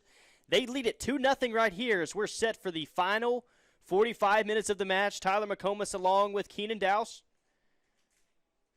As play is underway. Energy control it. Middle of the field. Trying to get an early goal once again. They've been fantastic in the state of Oklahoma this year. Haven't lost a single match. 7-0 on the season, in fact, in the Oklahoma City, Norman area. One of those wins coming here at Taft Stadium on June 27th. A 3-1 win over St. Louis FC. Energy control. There's Josh Taylor in the middle of the field. Contact, and there is a whistle. Free kick coming up for the Energy. Again, the Energy, the winners of the Mid-South Division, they come into this match 10-3-1 on the season. South Florida Surf, they finished second in the Southeast Division. They were 8-2-4 on the season. Here's Noah Keats in the middle of the field. Energy trying to come up with something offensively once again. Keats controls it. Back out wide to Hella Sidibe. Sidibe plays it back. 46th minute from Taft Stadium.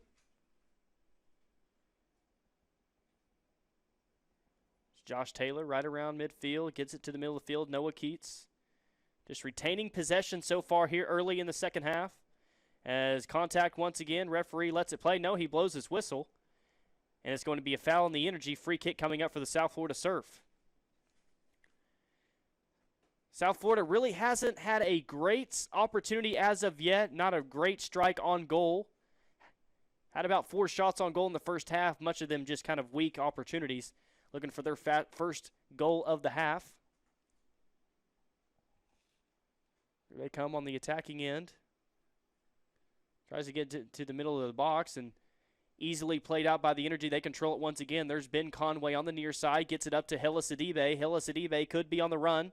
Tries to make a move on the defender. Gets it around. Nice defensive play by the South Florida Surf. 47th minute of action. Again, the winner of this match will play the Midland Odessa Sockers tomorrow afternoon right here at Taft Stadium, 3 o'clock, for the Southern Conference Championship game and the opportunity to advance in the PDL playoffs. That ball is played through, and the South Florida Surf not able to control it. Nice defensive play by the Energy back line once again, who have been outstanding not only tonight but for the majority of the season. Ball is played out of bounds. It'll be a throw-in for the Surf. Energy have scored their 35th goal of the season tonight. Impressive mark that led the Mid-South Division by a wide margin. Contact, and there is a whistle. Free kick should be coming up for South Florida. That's Daniel Gonzalez, I believe, that will take the free kick. Plays it out quickly.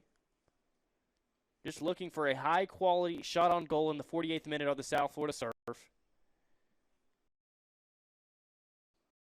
Nice on-ball defense by Hillis. It right out of bounds. It's going to be a throw for South Florida. Goes it in quickly inside the box.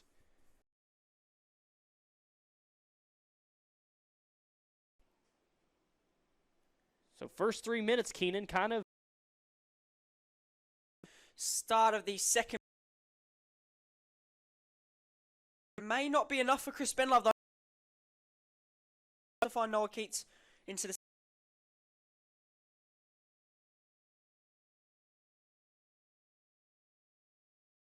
eBay. Shows a little bit of who can't keep it. And the South Florida. Similar situation than what Midland. They've got a 2-0 lead in the second half. Midland elected to rest their star players, rest their starters early on, and it almost cost them late in the second half. We'll see what Chris Spinlove does, is how many players he elects to rest, as they have to turn around likely and play tomorrow at 3 o'clock. It became quite clear that the Odessa Midland, or Midland Odessa, actually had a bit of quality off the bench. So I don't know whether Chris Spinlove actually trusts his player this much. I honestly believe he does, but it'll be interesting to see what kind of changes he does make, trying to think toward the possibility of the final tomorrow, and try and rest his bigger players. Ball's played back to the keeper for the South Florida Surf, Andres Ruiz.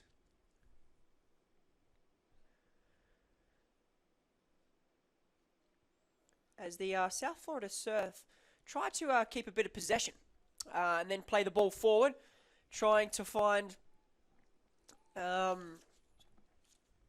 Marriott again, yet again in behind. They seem quite intent on trying to play him the ball either to feed and in behind. Maybe he's their playmaker. They trust him to bring the ball down and kind of play a bit, as there is a free kick for the Energy, a foul on Lucas Cordero, which gives the Energy an opportunity to slow down, maybe catch a breath, have a little bit of a spell, and it seems like that Raul Benit is on the ball yet again, Tyler. And if you're watching the stream on YouTube right now, you're looking at the far bleachers, really kind of the visiting side. Those aren't very full, but the bleachers right below us, they are pretty full. We actually do have a pretty good crowd tonight for some PDL action. As the ball was played in by Raul, the goalkeeper did not look comfortable. Ruiz, we saw him in the first half. He was quite comfortable off his line, but he just kind of fumbled the ball a bit. Maybe he was a little bit nervous with the players coming in, as there's a battle in the middle of the pitch by Raul and Gonavart, who's looking quite fiery in the second half, as he did in the first. Tries to play it forward, and the ball is cleared by Devontae DeBose to give South Florida the ball, as it's thrown in quickly. And we see Gonzalez on the ball yet again, as we did in the first half. He drives forward. Oh, he tries to find Marriott in behind again, but was dispossessed. I think maybe that the run was maybe just a little bit more ahead of the ball, but it was a good idea. So there's some positive play here from the South Florida Surf. That ball gets through. It's a great chance. We're looking at a 2-1 match. That definitely would have been the best chance of the night so far for South Florida. But, again, the Energy U23's back line, impressive once again. They could be on the run once again on the offensive end. Here they come. As the Energy go forward on the counter through Devontae DeBose, who seems to have a bit about him going forward, and he runs into the scoreboard, the sponsors boards again. They're not having a good run tonight, as we've seen a few go down in the first half, which have been fixed, so the maintenance crew is going to have to get out to that. But as we see the ball go out for an Energy corner, going to be taken by Raul Benit. Another Energy corner coming up. 53rd minute of action. Energy U23 lead at 2-0. Over the South Florida Surf. Here comes the cross in. Nice cross in the middle. Just not able to get a good head on it. It's cleared out by the South Florida Surf. I have to mention that in the second half, Andres Ruiz, the South Florida goalkeeper has not looked comfortable. He's had a couple of nervy shakes off the line. He was going to come for that one before it got cleared by centre half. He just doesn't look like he's got a bit of confidence. He plays out from the back into Jack Elliott, who couldn't turn. The pressure from the energy was too great. Plays it out to number 33, Bartoa. Plays it back to Elliott in the middle, who looks to play out but couldn't have any options on, so he squares it to him, and we go back across the back fours for a bit of possession for the South Florida Surf. 54th minute here from Taft Stadium in Oklahoma City, South Florida needing a goal, cut the lead in half. That ball gets through, but the Energy has a defender there. Goalkeeper comes up, makes a save, and contact once again. We saw a yellow card earlier on something similar. Referee lets him play on.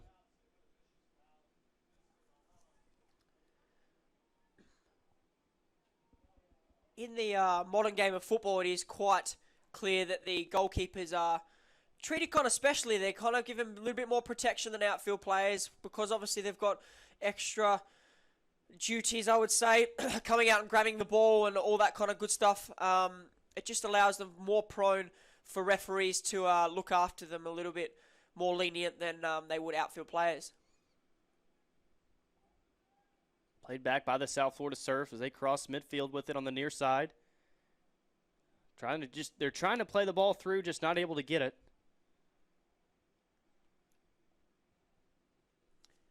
As we saw Bartoa bring the ball down with a little bit of skill, and he found O'Sullivan, who then plays the ball out and is best as the Energy look to maintain a little bit of possession. And it goes all the way back to the goalkeeper to try and keep the ball. As we see, Heller's going to receive the ball.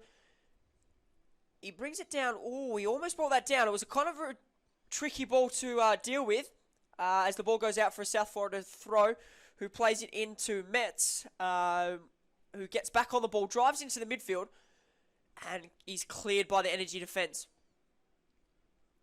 Plays it back out. Oh, Energy almost had a golden opportunity there if they would have came up with it. Could have been on the attack. I don't know about you, Tyler, but I just feel as though the momentum's kind of switched here as South Florida go forward. Delivers the ball into the box, and the ball's still there, as a great save by Kyle Morton, who continues his excellent form from the first half. There was a little bit of a fumble, but he quickly got up and recovered the ball to give him another save on his statistics for the night. Always a dangerous situation when your keeper leaves his seat, he's on the ground, and the ball is free. That's what happened. Energy luckily able to save off of it. Scramble for the ball there. South Florida wins it back.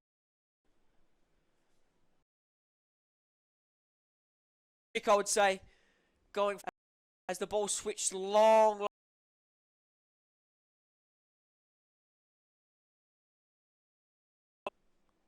Tries to rip a shot on goal. That's going to be wide. But you're exactly right.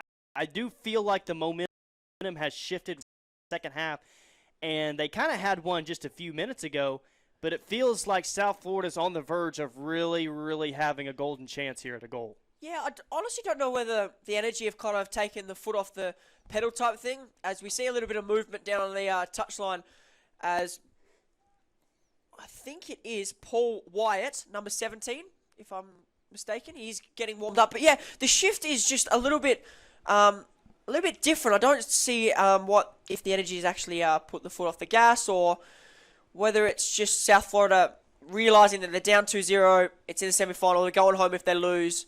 But they're just, the momentum's kind of shifted, and it might make for an interesting game.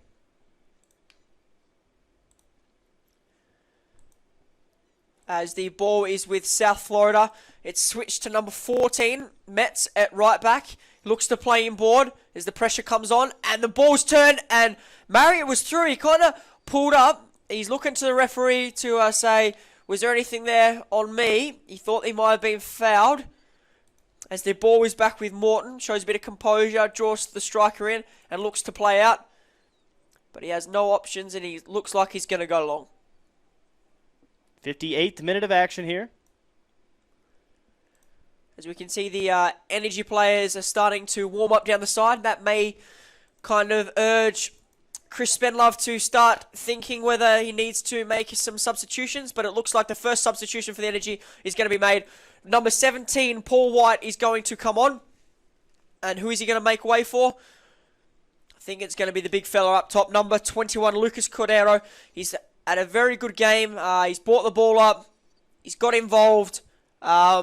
And I would say that's a very good shift from the big fella. Very Tyler? good shift, absolutely. And again, you've got that 2-0 lead. You want to be as fresh as you can possibly be tomorrow. But this is a substitution that even during the regular season that we've seen several times.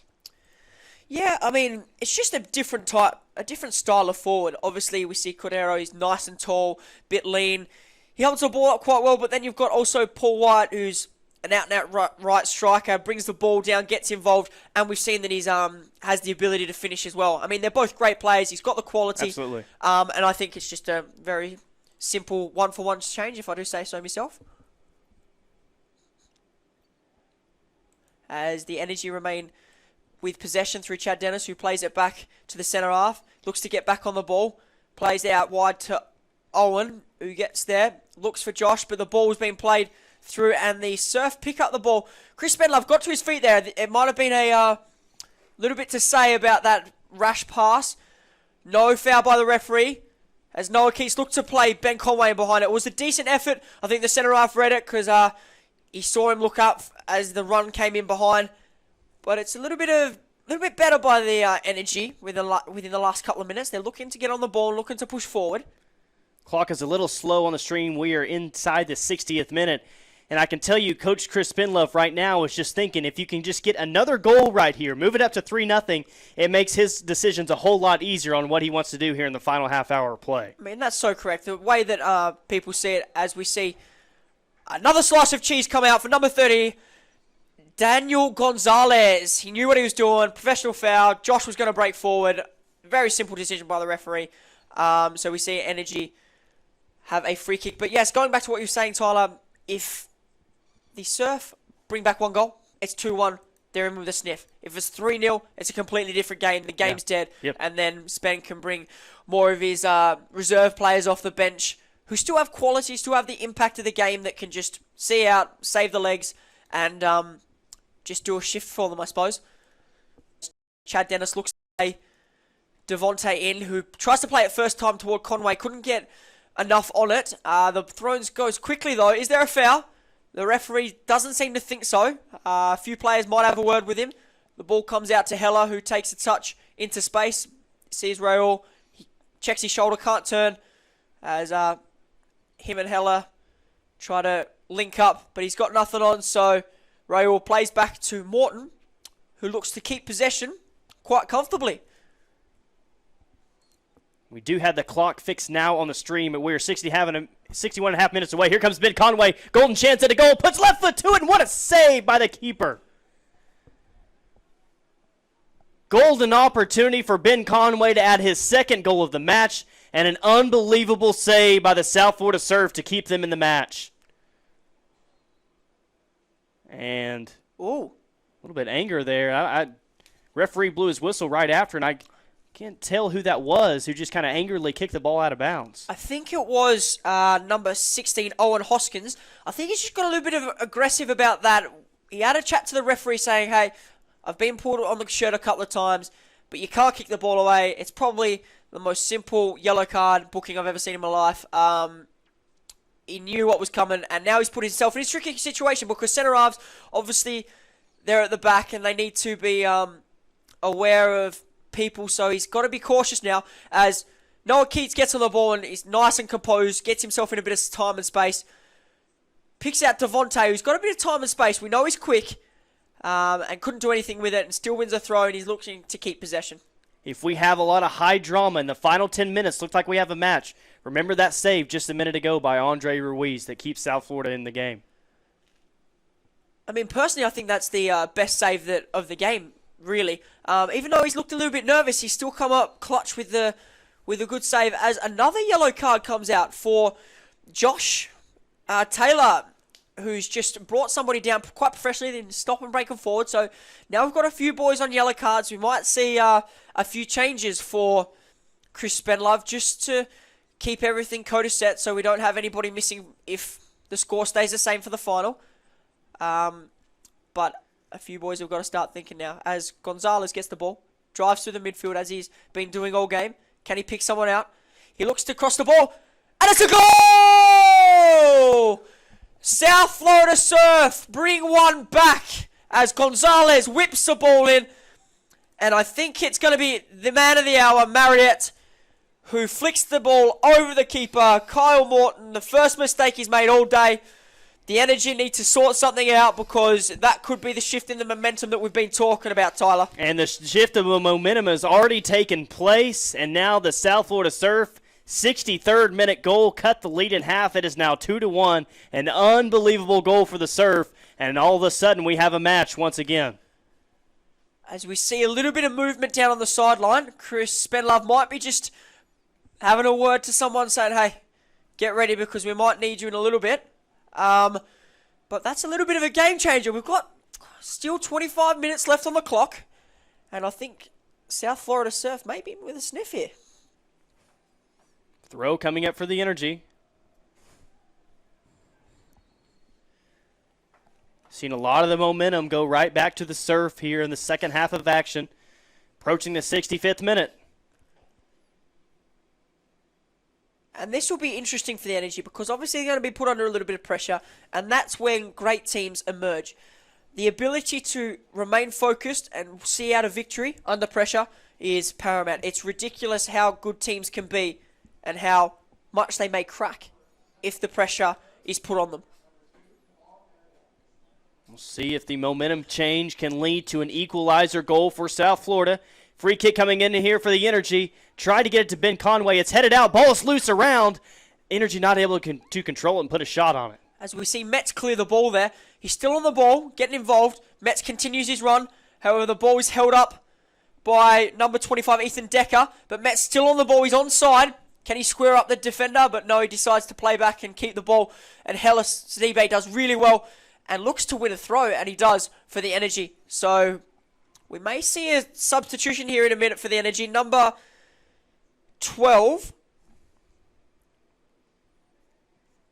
Elliot Prost, if I'm correct. That is correct. Elliot Prost is. So he's looking to come into the game. He may come in for somebody up front. He may come in for a wide player, actually. So it looks like 66 minute, yes. Looks like number 11, Ben Conway. What a change this may be. Because Ben Conway has been quality all game. So Ben Conway is going to make way for Elliot Prost. We will see if this is a correct move. And it looks like Spen is actually telling Noah Keats to go out to the right-hand side, maybe. Or maybe Paul. And maybe there's just a few positional changes now. Obviously, he knows his player. So Ben Conway's had a fantastic game, I must say. He's a very good player. He's a young talent. He's got on the score sheet. He probably should have had one more.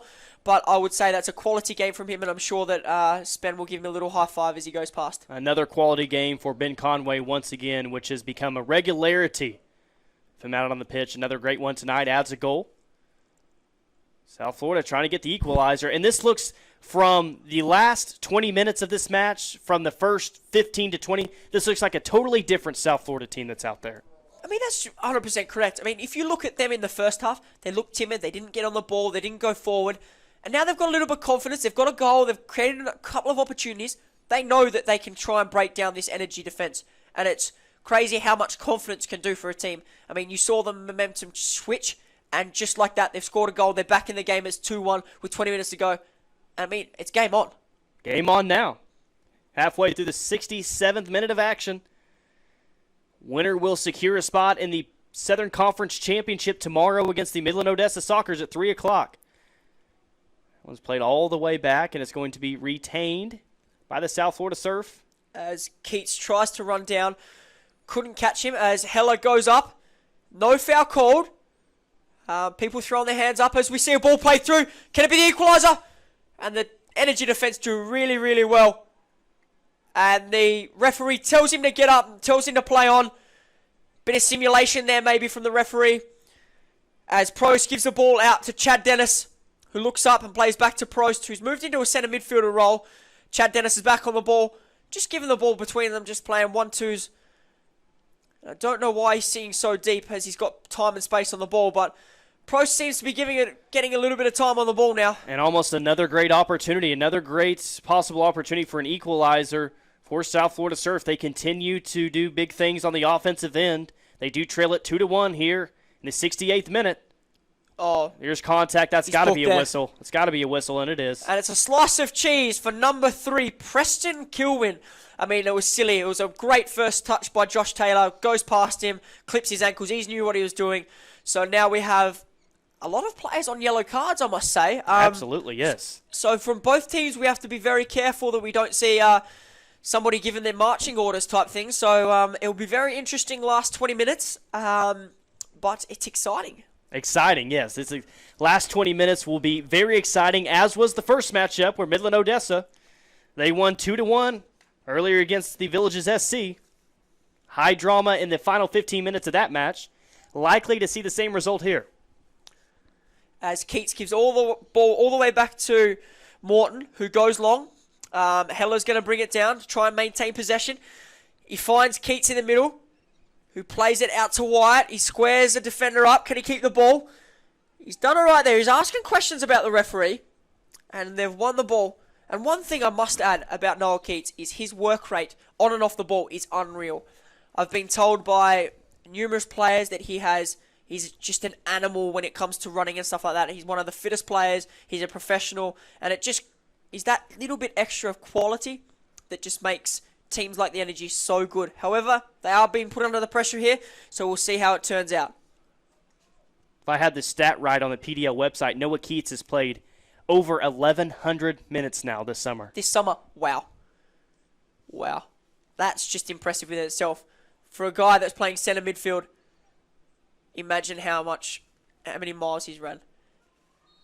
As the referee deems there to be a free kick, and it is going to be a yellow card for the substitution. Elliot Prost, he's been on for less than 5 minutes and he's already been booked. So the number 12 has been booked in the midfield for the Energy, which is very interesting.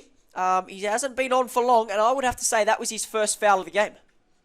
Yeah, it was his first one of the game, and referees are kind of cheese happy tonight, if you want to say that. A ton of yellow cards. I mean, that's at least 6 that we've seen tonight. I mean, I can smell the cheese from up here. I don't know about you, Tyler, but I can smell it up from up here. The referee has been card happy, and he's not afraid to bring them out of his pockets, but hopefully we won't see the slice of tomato, if you will. Yeah, we don't want to see that. You would hate to see a game of this magnitude be decided that way. No, I mean, obviously you've got 2 quality sides out there. You've got a lot of people on yellow cards. As the ball's being played in, can we get an equaliser?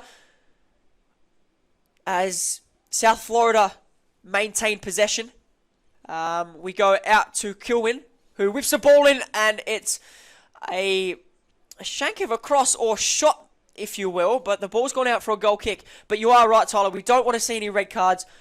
We just want a nice, clean match where 11 each side stay on the field. Approaching the 72nd minute of action. Had a lot behind that shot, just well wide of it. It's going to be a goal kick for the Energy.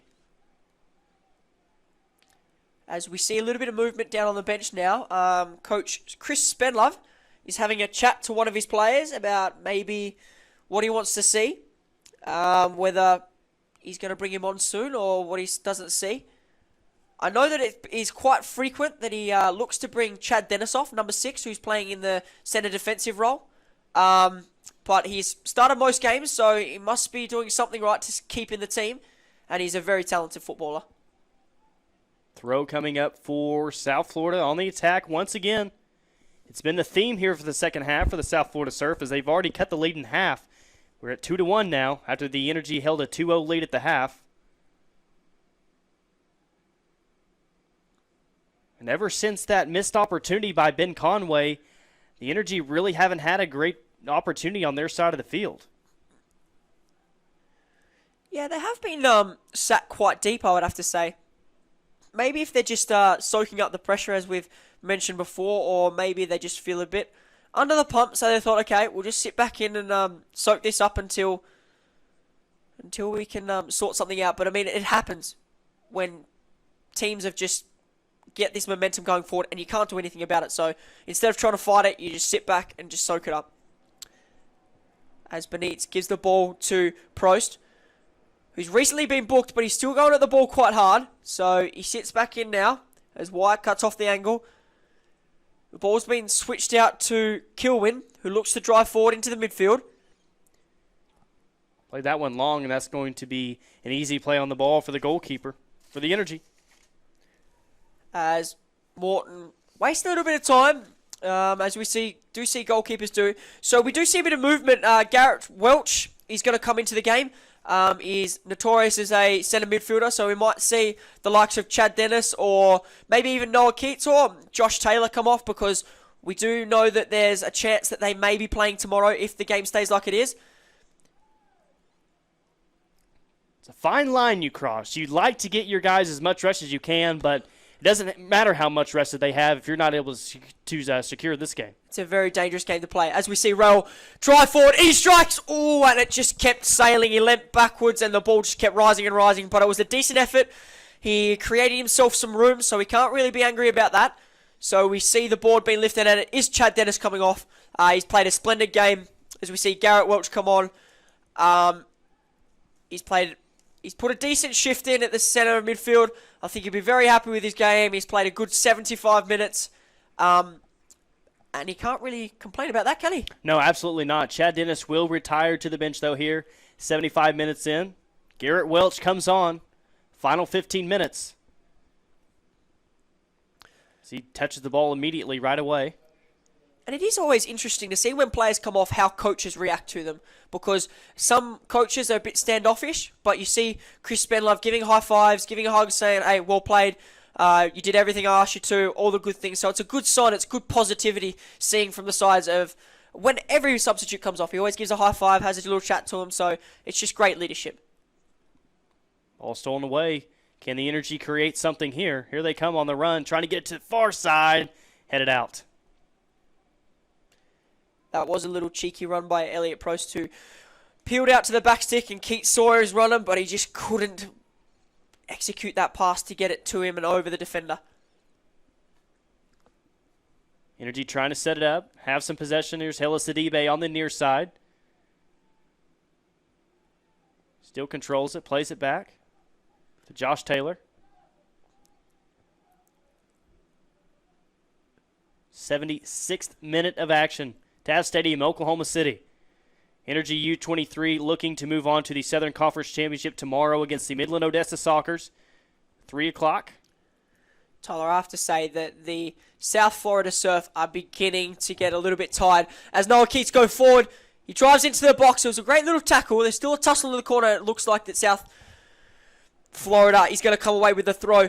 But as I said, they're looking a little bit weary out there, so maybe Peter Fuller, head coach, may have to look at making a substitution, which is exactly what he's going to do. Great minds think alike, I must say. So he's looking to bring some fresh legs on, because they do look a little bit tired, and the momentum's kind of shifting, I would have to say. I just think head coach Peter Fuller is listening into the broadcast right now, and as soon as you said, look, they need a substitution right away, that's what happened. Here's Noah Keats, possibly with the chance, dishes it back out, and we got a whistle on the play. I don't know about that one, whether the assistant referee's got it right. A few people in the crowd are shaking their heads at that one. But we will see a substitution. Number 20, Felipe Antonio, will come on. I'm not quite sure who he's going to come on for, but it does say on my little sheet here that he's a midfielder. So we may see the likes of Antonio or Gonovat or Metz or somebody like that come off, who have all played fantastically so far. As South Florida try and play out the back through Daniel Gonzalez, who chips a little ball out to Kilwin, who brings the ball down. Did he get fouled? No. Referee says play on. And Raul gets the ball. There's a tussle, and that will be a foul. That has to be a foul. It has to be a foul on the serve, and it's going to be. And is this the chance that we'll see a substitution as Peter Fuller sends 2 more of his players down to warm up? He realises that there's some tired legs out there. He hasn't made many substitutions all day, so it will be interesting. And here we go. Here's the substitution. So we have number 20, Felipe Antonio, coming on for number 25, Ethan Decker, who's actually played quite well, I think. He's going forward. He looked quite good, Tyler, if I don't say. Yeah, had a nice game, Ethan Decker, but he'll come off here in the 78th minute of action.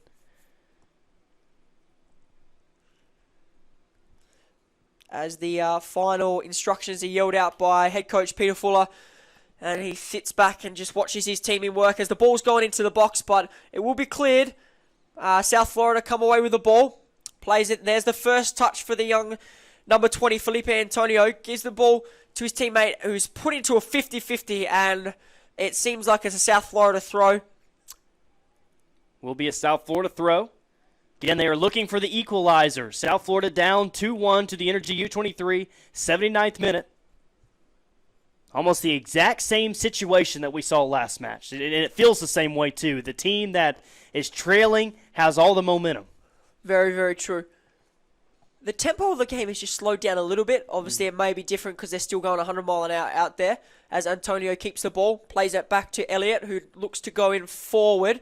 Daniel Gonzalez is up, tries to put a cheeky little ball in behind for Marriott, who's battling one-on-one with Hella Sidibe.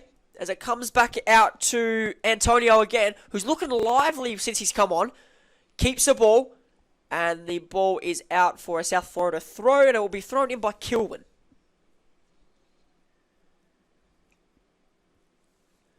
Ten minutes remaining in the second half.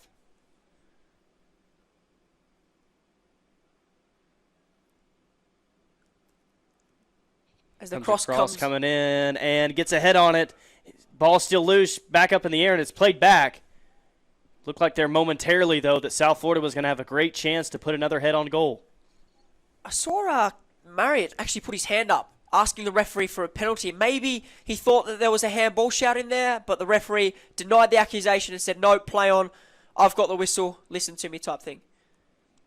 Josh Taylor possesses it.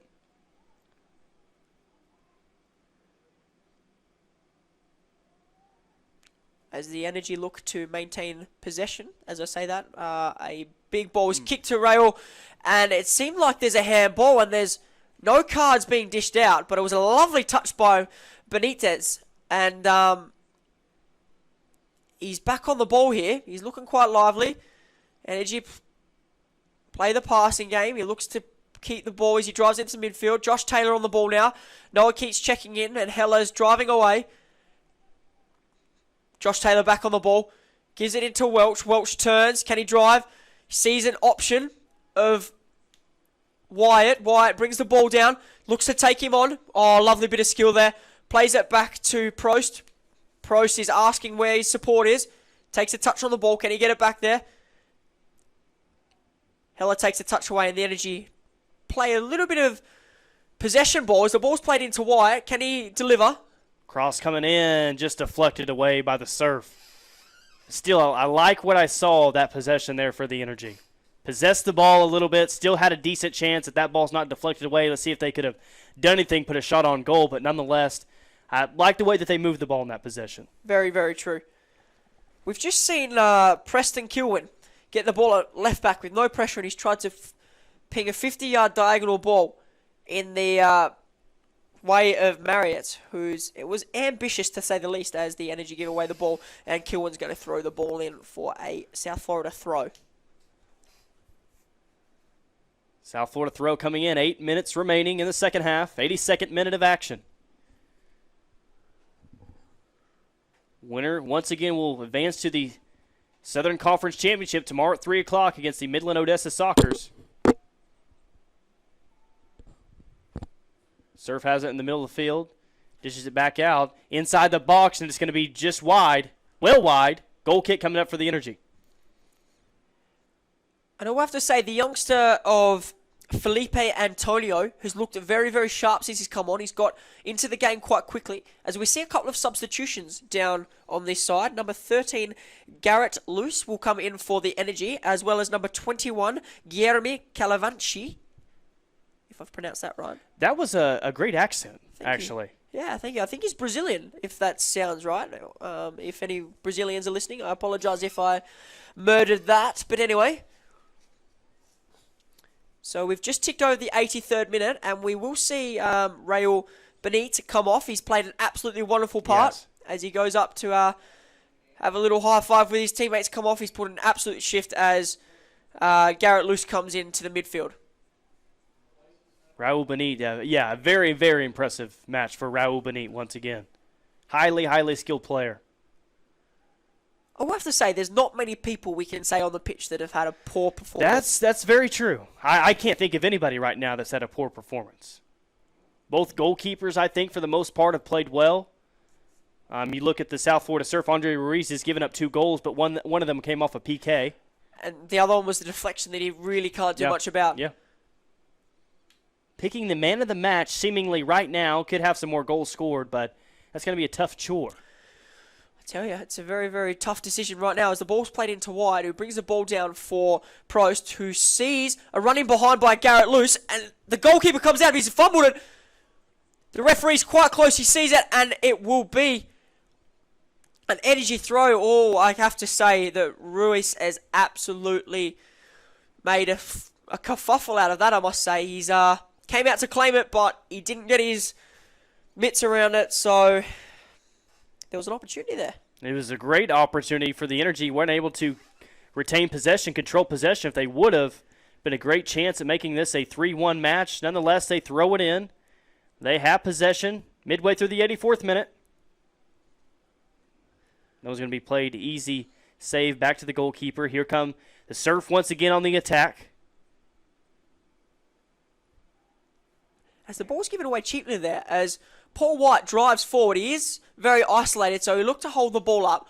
We know he's a very strong guy, and was there a push in the back there? The assistant referee thinks no, so he drops back in. There will be a South Florida throw as they look to play quickly. It's with the centre half now. He plays it across.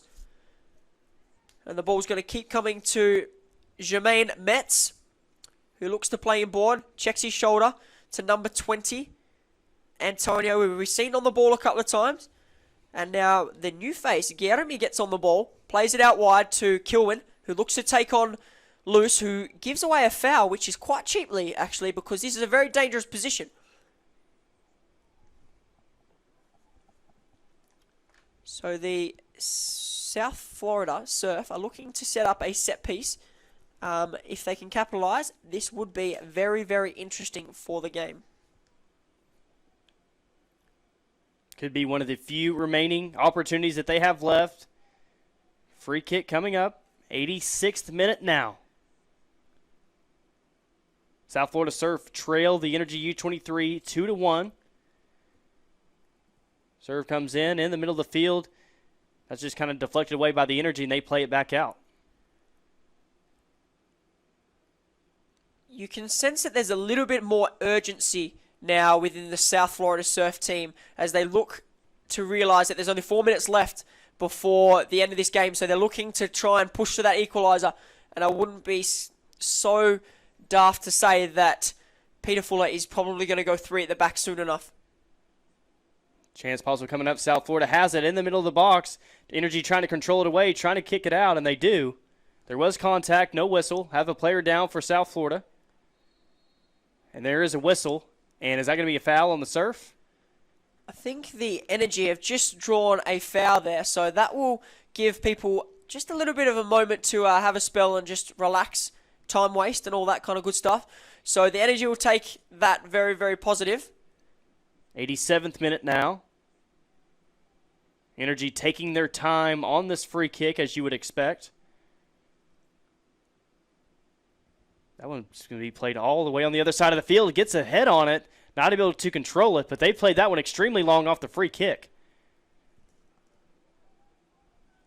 South Florida Surf again, trying to regroup offensively. Come up with the equalizer goals. We are now halfway through the 87th minute.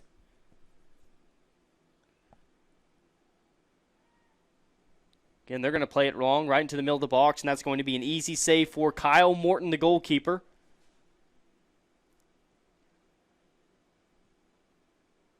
Looks like both of these teams really kind of running low on gas at this point. Yeah, as we talked about earlier on in the day, the heat is obviously going to be a massive contributor into the earlier game. But however, it is still quite hot out there, and these guys are obviously pushing themselves to the absolute limit. So it will be an interesting period of stoppage time. However, we have noticed that the Energy haven't actually used the bench as much as we once thought. Obviously, the conceding the goal didn't help, but it may turn out that he might use more of his bench tomorrow.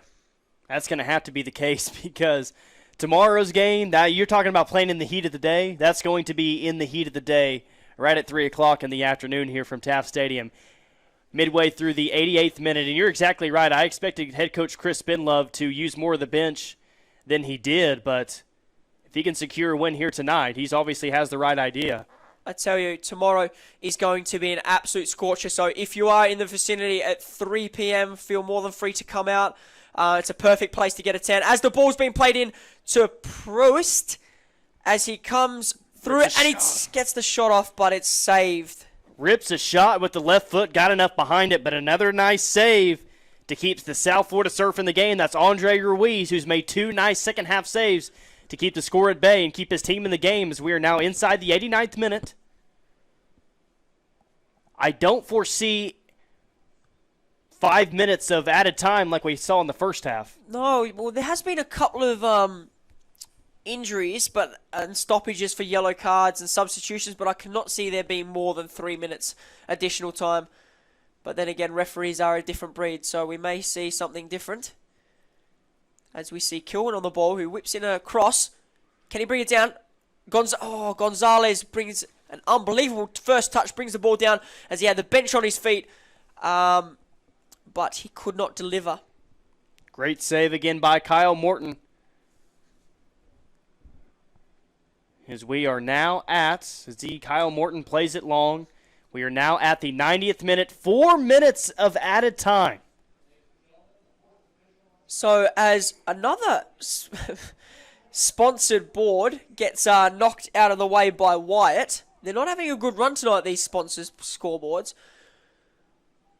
But it is great to see the local community getting on board and sponsoring the local professional football team and their under-23 teams, Tyler. Absolutely. And again, great crowd. This is by far and away the biggest home crowd. We'll call this match a home match for the Energy. The biggest home match by far that they've had all season long.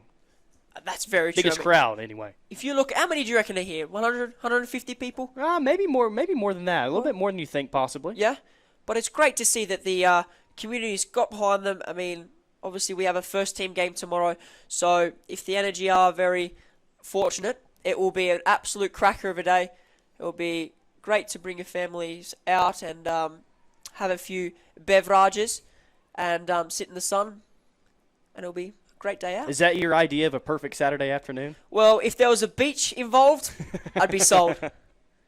Not the case in this landlocked state, as we are about a minute and a half into extra time. Again, 4 minutes of added time. Handball, a little bit of push after off Josh Taylor, and now it's getting a little bit physical. It is a little bit physical on the side, and Josh Taylor has received a slice of cheese for, I think, deliberately stopping the ball, which that's a little bit tough, I think, because the ball was there to be won, and it was a 50-50 which way it was going to go. So he's been booked. Numerous players have been booked. The referee, card savvy today. Is that a red that coming out? Wow. And it is the first red card. Josh Taylor has been sent off for his second yellow, I'm assuming.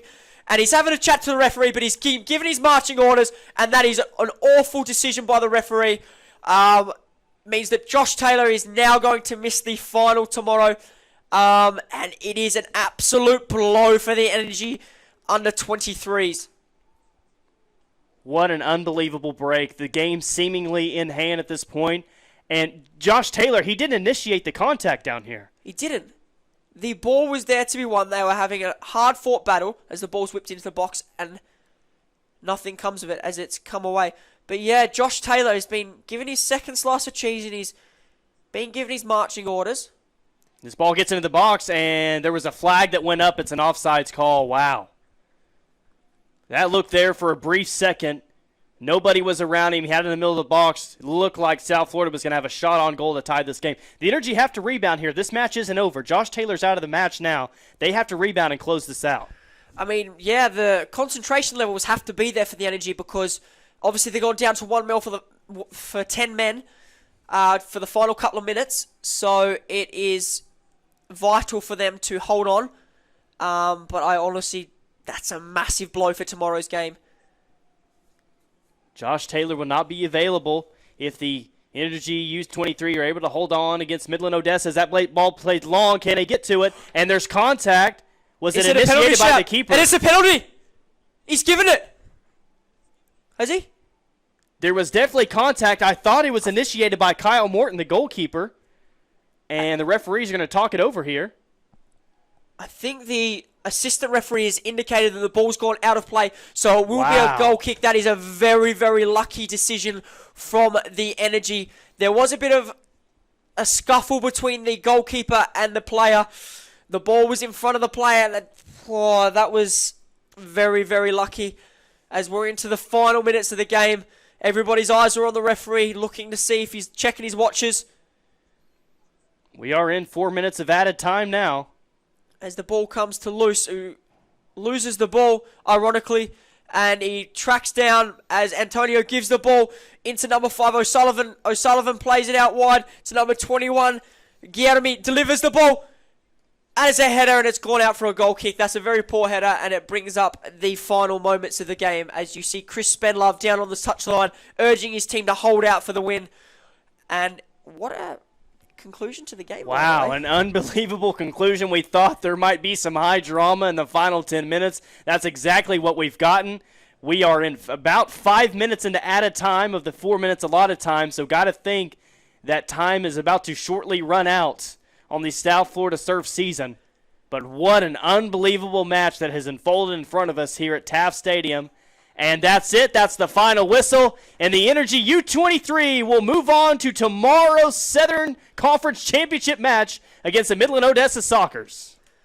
Well, what a game we've just seen there, Tyler. The Energy have been put under the pump. They've held out. And well-deserved, I would have to say. They were the better team on the day. But it makes for a very, very interesting game tomorrow, if I do say so myself. So both matches conclude at 2-1. Both matches have high drama in the final 2 matches, and we will have a Mid-South Division rematch tomorrow for the Southern Conference Championship right here at 3 o'clock at Taft Stadium in Oklahoma City. What an unbelievable day of football. Tomorrow promises to be just exciting. And Keenan, I don't know how you do it. I don't know how you decide, but we got to have a man of the match. Well, I'm not quite sure, but what I will tell you is that Oklahoma Energy, I could get used to this winning. I could really get used to this winning. But as for man of the match, I would have to say, he's been sent off, so I can't say Josh Taylor. It's gonna have to go for either Ben Conway or Noah Keats for me. I really wanted to go Ben Conway. Obviously, he didn't play as many matches as Noah Keats, somebody like that in this match. He came off rather early in the second half, but he had tonight, and I thought once again so I'm going to go with Ben Conway 11 once again, and he's going to have to be without Josh Taylor on the pitch if the Energy win the Southern Conference Championship. Very true. I mean, with the quality the Energy, I think it is a big loss having Josh Taylor being sent off. However, I do think they have the quality from the bench that they can reevaluate and certainly not drop, I would have to say. But Ben Conway was fantastic today, and he was perfect. So, man of the match. So the matchup is officially set. It'll be the Midland Odessa Sockers against the OKC Energy U23 right here at Taft Stadium in Oklahoma City tomorrow. We will join you at 3 o'clock. Thank you for watching PDL Playoff Soccer.